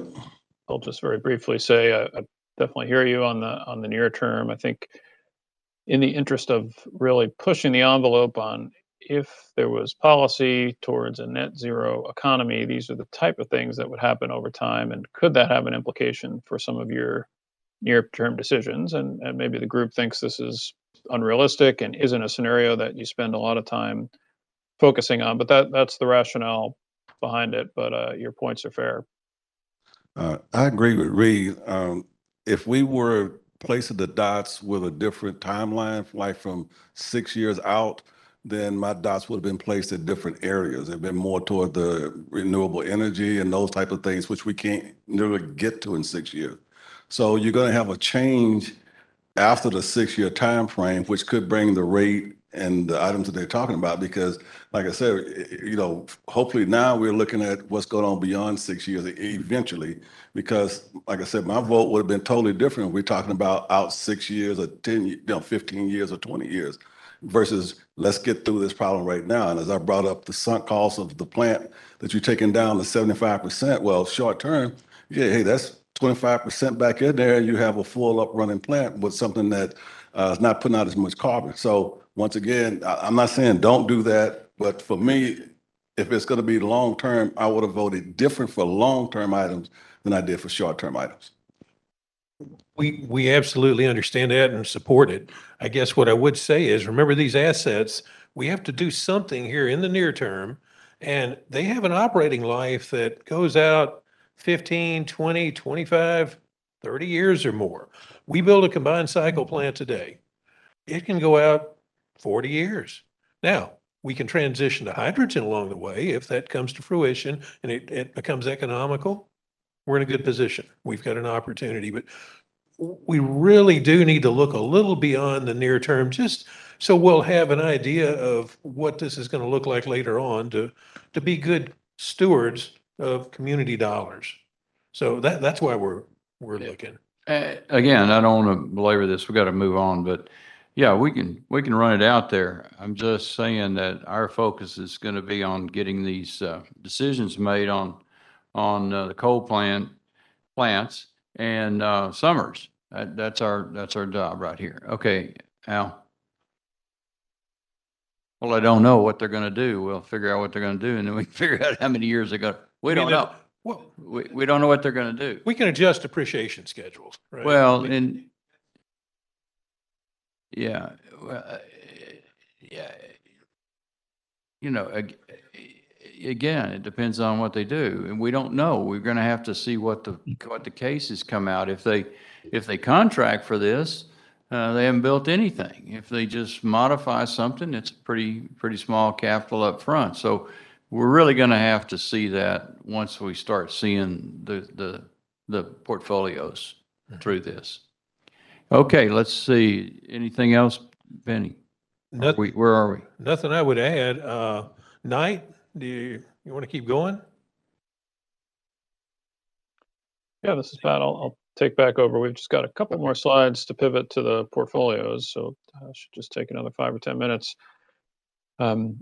So that was the framework, and definitely hear you on the near term focus. And I think it's really what we're about to talk about here on the portfolio design. And this is where we've got some input on the type of retirement pathways that we want to look at, and then how do we fill those resource needs as they crop up over time, particularly in the near term, and then maybe some placeholders over the long term. But these are the structures that we have to build up for CPS Energy plans. And everything we just talked about is really the external environment that you're living in. And now what we're going to move forward on these couple of slides is this is a set of CPS Energy plans to meet customer requirements. And how do we design them? How do we make sure that we're complete? And then we're going to evaluate those plans against the external world. So if you go to the next slide, this is a picture that we showed very briefly in July, and it's another framework and won't go through all the detail. But the point here is that we can develop these portfolios through a series of techniques and modeling frameworks that look at a set of objectives that could be retirement dates for portfolios. It's a set of inputs associated with the costs and technology options that exist that you put in. And then you can set a certain number of constraints. These are things that we were talking about before, a minimum reserve margin. Every portfolio has to have, at least from a planning level, this amount of capacity accreditation above your demand. You could set environmental constraints if every portfolio has to meet at least a certain amount of long-term CO2 emission reductions. And of course, meeting the CPS energy demand in an energy perspective over time. And then this tool allows us to develop a set of portfolio concepts that have capacity and timing of new resource additions that can then get evaluated for technical feasibility into a portfolio that gets the full analysis that we've been talking about. So that's the framework. There's a modeling tool that is useful to create the types of portfolios that can fill the gaps that are needed. But we're really using it to focus on those near-term decisions. And if you go to the next slide, we'll just queue up what this looks like. And the point here is that we're going to have a range of potential new capacity gaps to fill over time, or at least throughout the rest of the decade, depending on what is done with the existing plants in the fleet. And we've been referencing the coal plants and some of the older gas plants, so Spruce and Browning and Summers. And it really depends on the timing of these retirements and what comes in to replace the capacity that goes away. So this is a draft framework. We're still working through this. When we come back in September, the idea is to really flesh this out and show you what these concepts are going to look like in more detail. But portfolios 1, 2, and 3 here labeled in the graphic are the baseline technical end of life CPS Energy view on what the retirement schedule looks like. That implies over 2,000 megawatts of retired capacity by 2030. And then in order to replace that capacity and expected load growth in the system, this is where we'll be looking at gas only, renewables only, and blended portfolios. And those portfolio details can get developed by this modeling tool that we referenced. So putting these inputs into the modeling tool, getting a sense of what the needs are and the mixes are, and then you go and you simulate the markets against all of them. The portfolios over to the right are largely built up, at least at a very high level, by some of the proposals that Public Citizen offered in terms of retirement dates over time. If you go to the next slide, I just want to point this out, that we've got to fill out this table in more detail. So Spruce 1 and 2, the different Public Citizen portfolios that were offered are shown in terms of the dates of different portfolio concepts that they offered up for testing, whereas the first column is what CPS Energy has identified as the technical end-of-life expectations for the current fossil fleet. So as we advance this forward, and there may be some offline discussions, some exchange of additional spreadsheets that'll happen, what we want to do is make sure that the portfolio concepts that are being offered by the RAC and members of the committee align broadly with the technical life of some of the long-term dates so that we're not mixing and matching things or only having a portfolio that retires spruce, but doesn't address some of the gas plants over time. If we want to test different retirement dates for spruce 1 and 2, we want to make sure there's consistency on some of the technical items that we referenced before. So we have a good starting point. This is very early in draft, but wanted to just put a concept up here. Depending on the different retirement dates that you have, this is the type of gap in capacity that will evolve over time. And we're really focused, as we keep saying, on the rest of the decade and the next 3 to 6 years in particular, where we have gaps to meet by 25 and 26, and potentially looking out towards the end of the decade that could extend upwards of 2,000 megawatts and beyond. And then final slide here on this section, I think, is how we plan to build out what we're characterizing as portfolio sensitivities. And I think this hits on some of the comments and questions that came up before. As you can imagine, we might have a handful of different portfolio concepts, and we're going to narrow down what those look like, do the analysis at a high level across our scenarios. But we want to really stress test at least some of these concepts to get a sense of what the impacts are in a series of sensitivity events. So sensitivity 4 here, that extreme weather event, I think really builds on the commentary earlier. We know what extreme weather events can look like. We have data from Winter Storm Uri. We have data from hot summers like this past summer that we're in right now. And we could simulate this particular portfolio or other candidate portfolios and how they might perform if load looked like this, if market prices looked like this, if wind and solar output looked like this, or with other plant availabilities being in or out of the market. So the situation is complex, as was noted. The ERCOT market is a big driver of the whole system. But we do hear you on wanting to make sure that we incorporate sensitivities that are going to look at extreme weather for at least a selection of the portfolios to get a look at how those impacts might play out. Sensitivities 2 and 3, I think, are also in response to the comment on demand response or energy efficiency.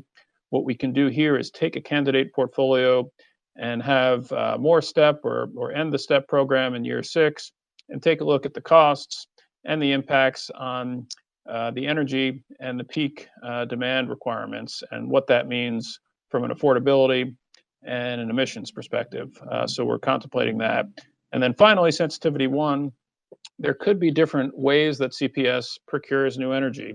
Build versus buy means building and owning a resource versus contracting via a PPA. Historically, given CPS Energy's municipal tax exempt position, it has not been able to take advantage of federal tax credits. But under the newly signed law this week, the Inflation Reduction Act does allow municipal entities to take advantage of these tax credits more directly, and it may be worth exploring at some level.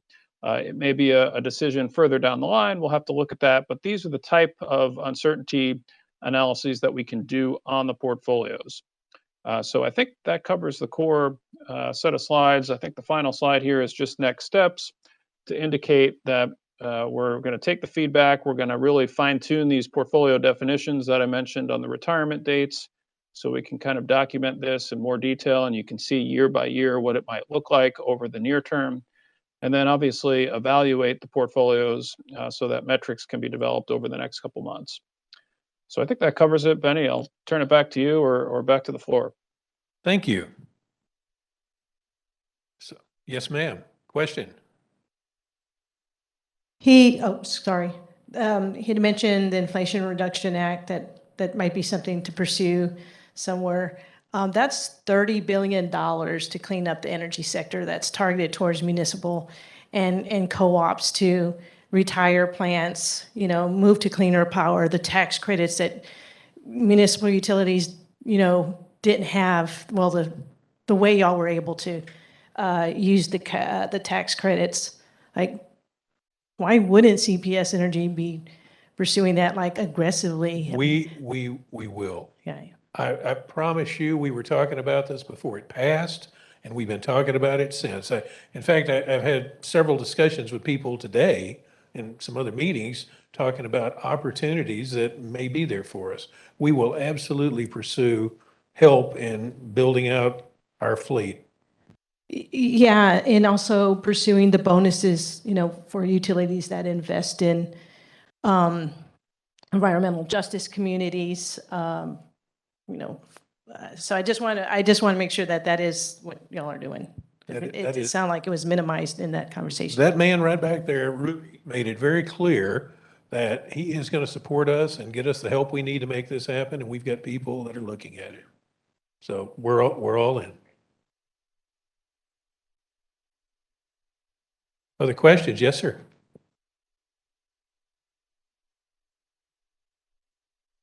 Okay.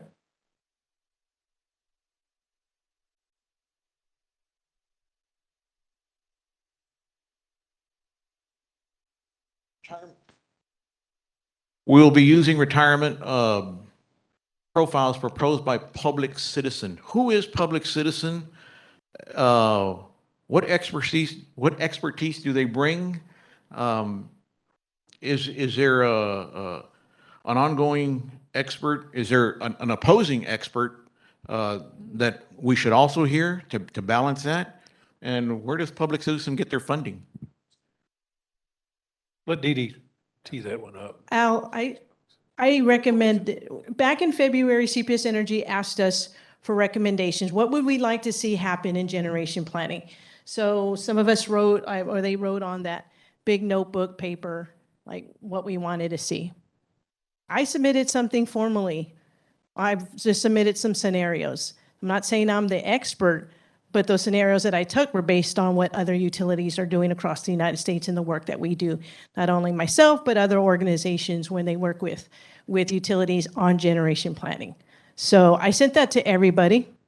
I asked for feedback. I've sent it to CPS Energy.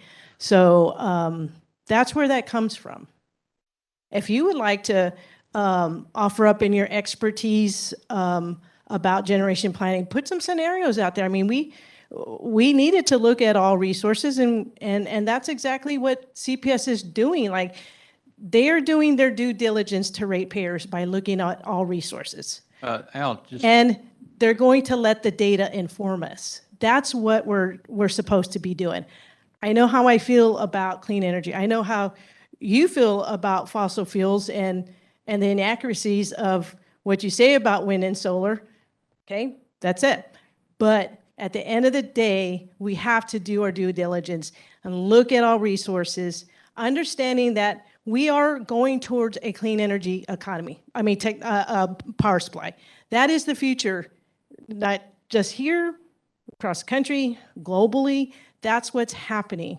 And CPS Energy is trying to look at what that future looks like. But I'm just saying there's a cost to that clean energy. There's a cost to every resource. Yes, ma'am. There's a cost to us when their power plants failed. There was a cost to us when the power plants failed during Winter Storm Uri. There could have been a higher cost to us during this summer when power plants were going down, but the only thing that was saving us was energy efficiency, and Rudy has said that too, energy efficiency, wind and solar. The only thing that is stopping wind from really helping even more is that it's curtailed because we don't have the transmission capacity to get it from West Texas or wherever to here. So, CPS Energy, I know I give y'all a hard time a lot, but I have to say, like, looking at this, you're doing the due diligence and looking at all the resources. And from there, we determine what's best for the future, what's best in terms of bill impact. But I'm not saying what that is right now because I don't know. I haven't seen the outputs from all of that. That's what we're trying to get through. Okay, well, there's inaccuracies on both sides, mine and yours, I'm sure. I'm just saying, is there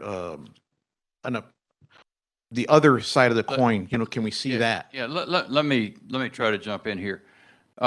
Dee Dee did a lot of work. We started the first, looking at the history to try to learn through the spreadsheet model. And we talked about a lot of these here. We got them down, but there's going to be a lot of cases run, sensitivity cases. And I think as we get into it, as Dee Dee said, we will see where some of these, make some sense, and we'll start weeding them out. Think about it. There's going to be a lot of cases. We've got 4 states of the world, And then we've got all of these different cases. The reference case is what I used to call as a base case, is what CPS is putting out. And then all of these are iterations off that base case. So I'm sure that in addition to what public citizens, we're going to say, wait a minute, we need to look at this over here. And we'll see that when we start getting through these, Al, and I'm sure they'll come forward from other people. Well, Okay? it's a noble and global goal that we're trying to get at. Yeah. But, you got China and India that aren't going to cooperate. And so what difference does it make if we do or do not, other than we end up costing more, we end up paying more for our energy? Well, and I guess what I'm saying is that's why we go back to the metrics. We're going to look at affordability. We're going to look at reliability. We're going to look at a lot of things besides this. And that'll be what we'll make our decision on. I'm a lot more concerned, okay? If y'all want to get right down to my fear is we'll get to November or December and we haven't defined what we opine on, okay? So we've got a lot of work to do to get to that point. Because I don't want to get to a situation again where we've got 20 things we got to pick over, all right? Because that's no decision at all. You can agree to something or disagree to something, but we're going to talk about this in the next section here with Rudy and Benny. But today, I want everybody to leave here knowing kind of what kind of decision we're going to be asked to be made. I do not want to get crosswise again with what the board's trying to do or the city council's trying to do. I want to answer their questions. That's our job, is to give them input. They're going to have to tell us what input to give to. So a lot of these will be learning. I mean, running cases is a learning exercise, okay? And that's what we'll be doing, and I think it'll be hard, but I think we'll get through it. Now, let's move to the next step, which is... I have a comment. Yes, Femi, sorry, I didn't... It's really hard. I have no one I don't see a hands going up or anything. I know. It's a very quick comment, and I'm going back to, I guess it's slide number 10, where you presented the overall modeling process. And I believe that slide and slide 11. I'm just trying to get a sense of, to your point, to read about how much work we have to do.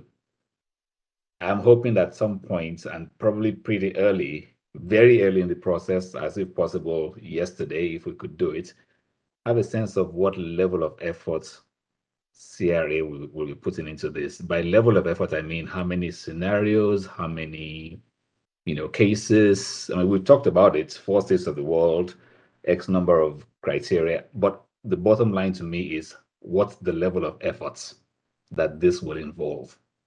I cannot see that yet. I clearly cannot see it. I have to admit, I cannot see it. And my fear is that we will have a lot more to do than we have time to do. That's my fear. And nothing today has allayed that fear of the fact that we may have too much on our plate and too little time, which means we may not achieve our objectives. Thank you. I totally agree. So if we can, your comments dead on. Let's try to move into this last slide, which talks about, and I'd want Benny or whoever's going to do this, Rudy, tell us, or as soon, if not tonight, as soon as you possibly can, what are we going to actually make a decision on? Is it going to be making a decision on individual units? Is it going to be making a decision on a portfolio? If it is, like Al's talking about, there's a lot to look at. Dee Dee's got a lot to look at. It is a tremendous amount of work, folks. And there's going to have to be some work from Charles Rivers and the consultant's going to help us to narrow those down and put them on a frontier, an efficiency frontier of these kind of make sense, these don't.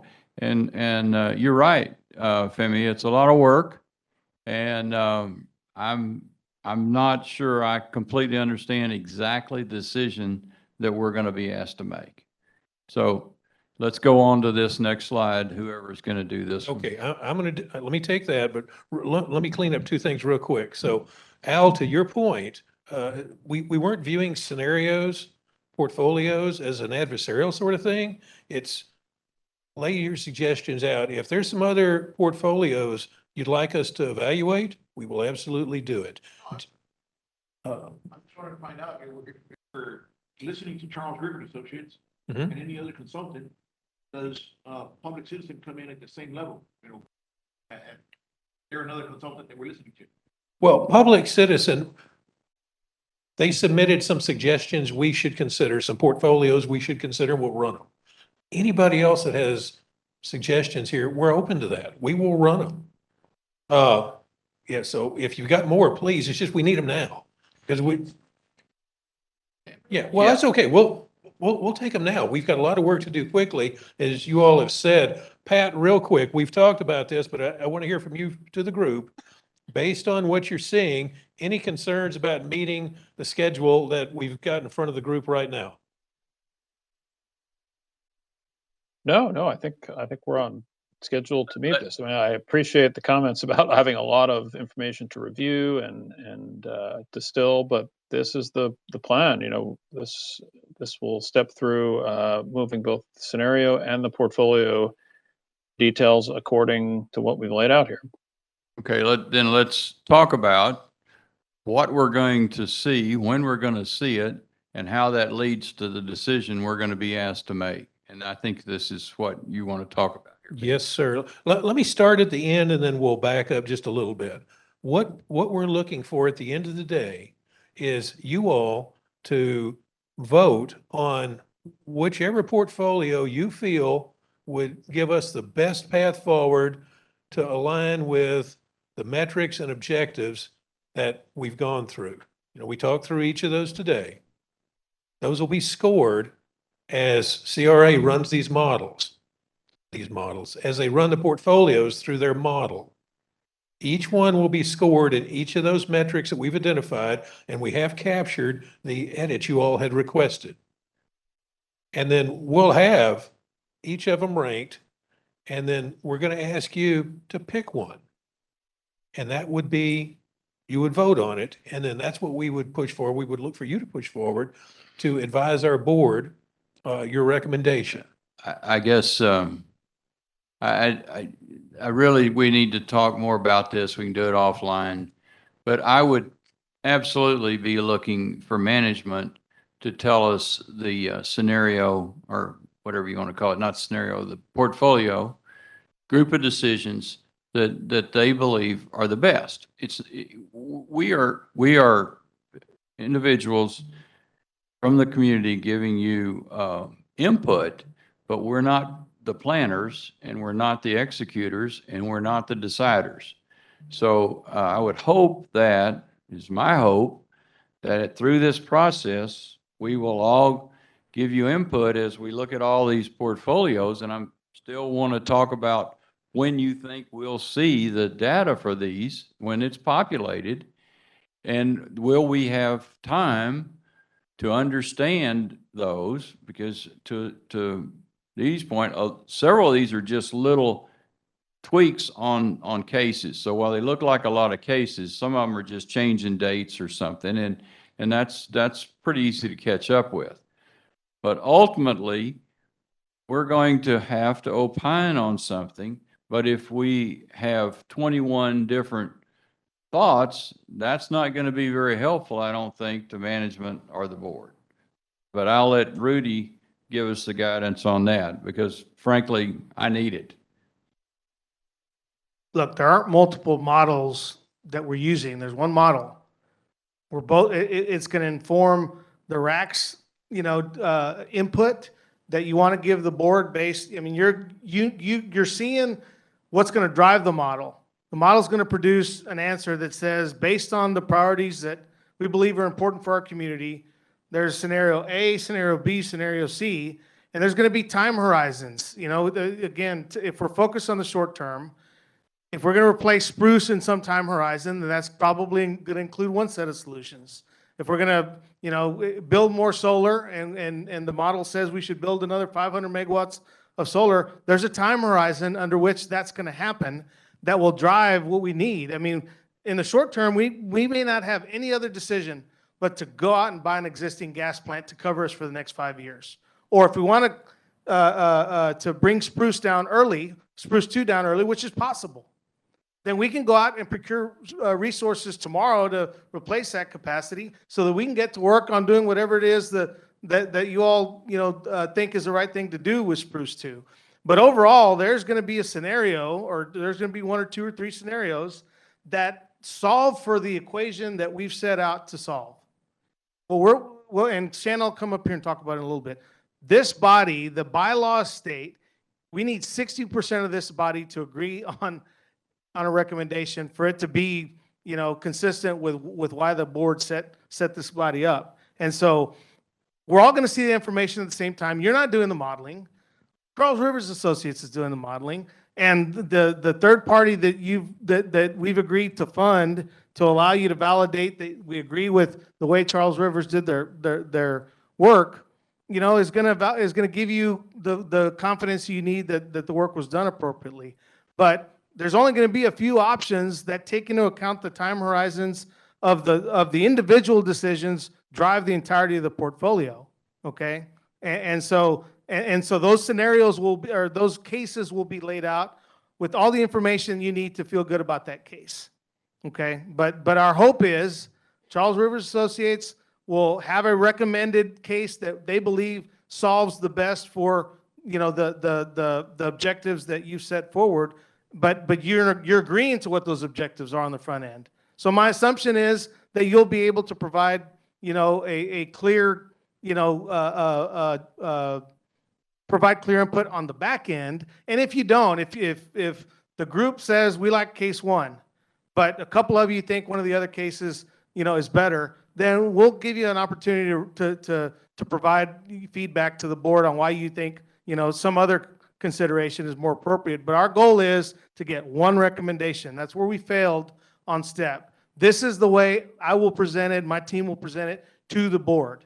So I am hopeful that you will follow suit, along those lines as well. That's the expectation. Okay, I like that. Now, let's talk about when, I know we're about out of time, or we are out of time. Let me say one more thing, Reed. I'm Yeah, sorry. sure. I'm sorry. Sure. And I've talked to Dr. Romero about this. If for some reason, this time horizon, if the modeling takes a little longer, or you have another run or something you want us to do to flex, Dr. Romero and I will update the board, and we'll let the board know that maybe we need another month or 2. It's possible that we could give you a little bit more time, because what we want is, a recommendation that you feel good about. So if it takes a little longer, we'll flex as we go, but let's try to stick to December. Yeah. And if we get to October, November, and we know we're going to need more time, then we'll go talk to the board about that. So again, I don't get frustrated. Let's do this right. Let's do this together. And at the end of the day, my hope is that whatever options you choose is the same option we would choose, because it solves for all the things that we know are important for our community. And so if I understand what we're looking at here, Rudy, and I'm asking for information because I'm just reading this, that by November or October, I can't really tell in reading this, when do you think we will have all of the portfolios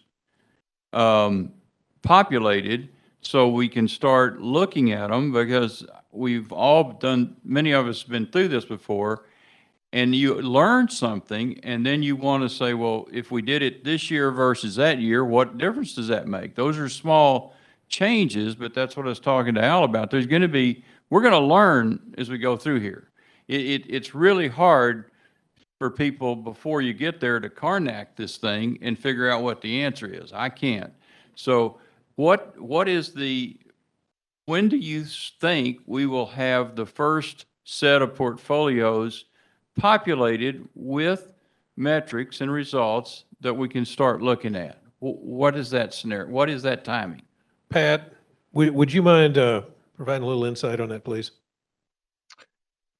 Yeah, sure. So the October meeting is intended to have that first set of metrics. It will not necessarily be complete, because to the earlier discussion, we have all these different scenarios and sensitivities, but the idea is to say, here's all the portfolios, and here is a reference set of initial metrics that can have that kind of discussion. And then the plan is for the November meeting to have the full metrics populated for all the scenarios and the sensitivities that we've been talking about.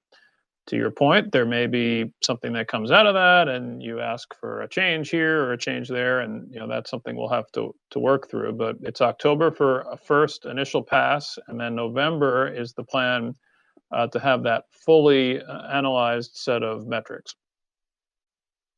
Great, thank you. That's exactly what we need. Is we're gonna have to kind of move on here.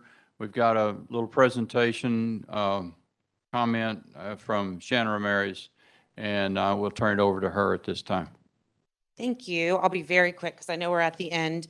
As Rudy mentioned, if you take a look at the bylaws, and if any of you ever need a copy of the bylaws, I can get you an additional copy, so just ask me. There is a provision that sets out, it's section 6, and it is on the last page 4 of Article 4, and it does set out, I just wanted to make it clear, that decision-making is to be an effort at consensus, and if a vote is necessary, it does need to be decided by a vote of 60%, which is a supermajority for you all, that's 13 members. So when we get to the end, as Rudy mentioned, I can give you guys some examples of some procedures that might help you get from 10 scenarios to 3 scenarios or whatever numbers you want to get to that will help you vote so that you can be assured that there is some way to reach 60%. There's a number of different options to do that, so I can help you guys do that. Other thing that I wanted to do, because I've received some feedback and we've had some changes of members, so this is sort of just a reminder to everybody, and it has to do with communications. So as members of the RAC committee, when you communicate to your other committee members, to members of staff, or to members, to people outside of CPS Energy, and when you do it as a member of the Rates Advisory Committee, so not when you sign your business signature, not when you sign your personal signature, only when you sign as a RAC member, you are creating a record on behalf of CPS Energy, so it is subject to open records. So we could get a request at any time that says, please give us all of the RAC discussions, and assuming that there wasn't some other exemption that applied, we would have to produce those. So again, a couple of reminders. As members of a CPS Energy Board Committee, you all are expected to follow all the rules of professionalism that CPS Energy employees are expected to follow. The same thing goes with our civil behavior policy. So easiest way, I thought, that pick one sentence and tell you what it says. Dignified, respectful, and courteous communications are required. Cooperation with others is required. Again, if I take it to a single instruction, no name calling, no personal attacks. Okay, that's the bottom line below which we do not drop. Members of this committee cannot drop below. And after talking through with the board, Trustee Romero can weigh in on this if she would like. The board is in full support that those rules apply to communications of this committee. So I'm asking you all, again, if you have any questions about that, ask me. I am happy to help. If you want a copy of the policy to see it, I can get it for you. Do you guys have any questions?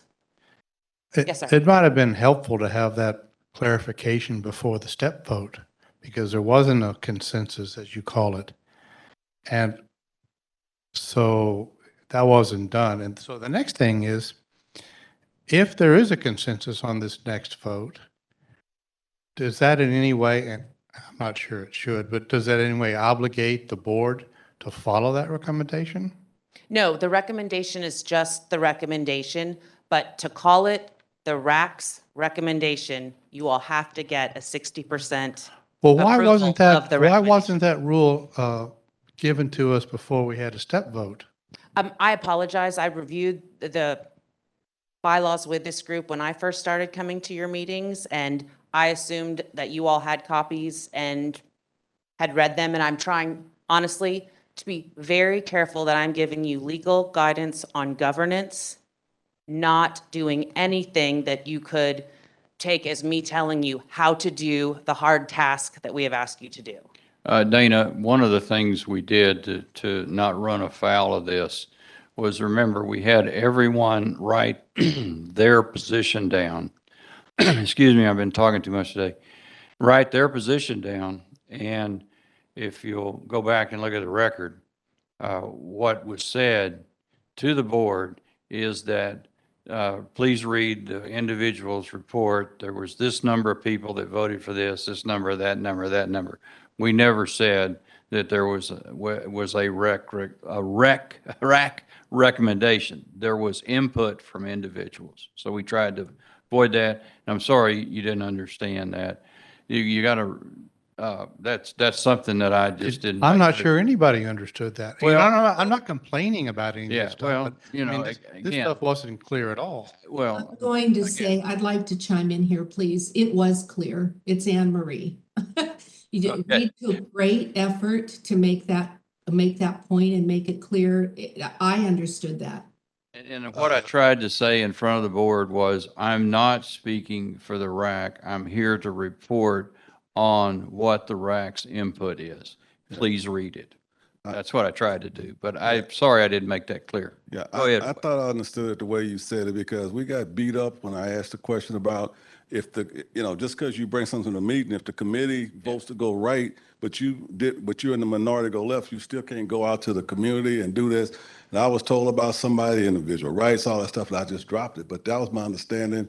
You even got flack about trying to have a vote, but I don't want to vote. I want to go up there. So yeah. I thought you did the best you could. You got the individual information to it, and then y'all just tallied what you had. But I thought that's what you did. Yeah. Well, and you got to understand that that's actually been both of the situations we've had, is we've had to be very careful that we need to avoid that in the future, and that's actually what we're trying to do right now.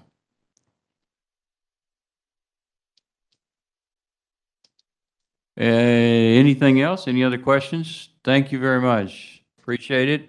And if I don't hear anything else, we're adjourned. Thank you all for your attention and time today.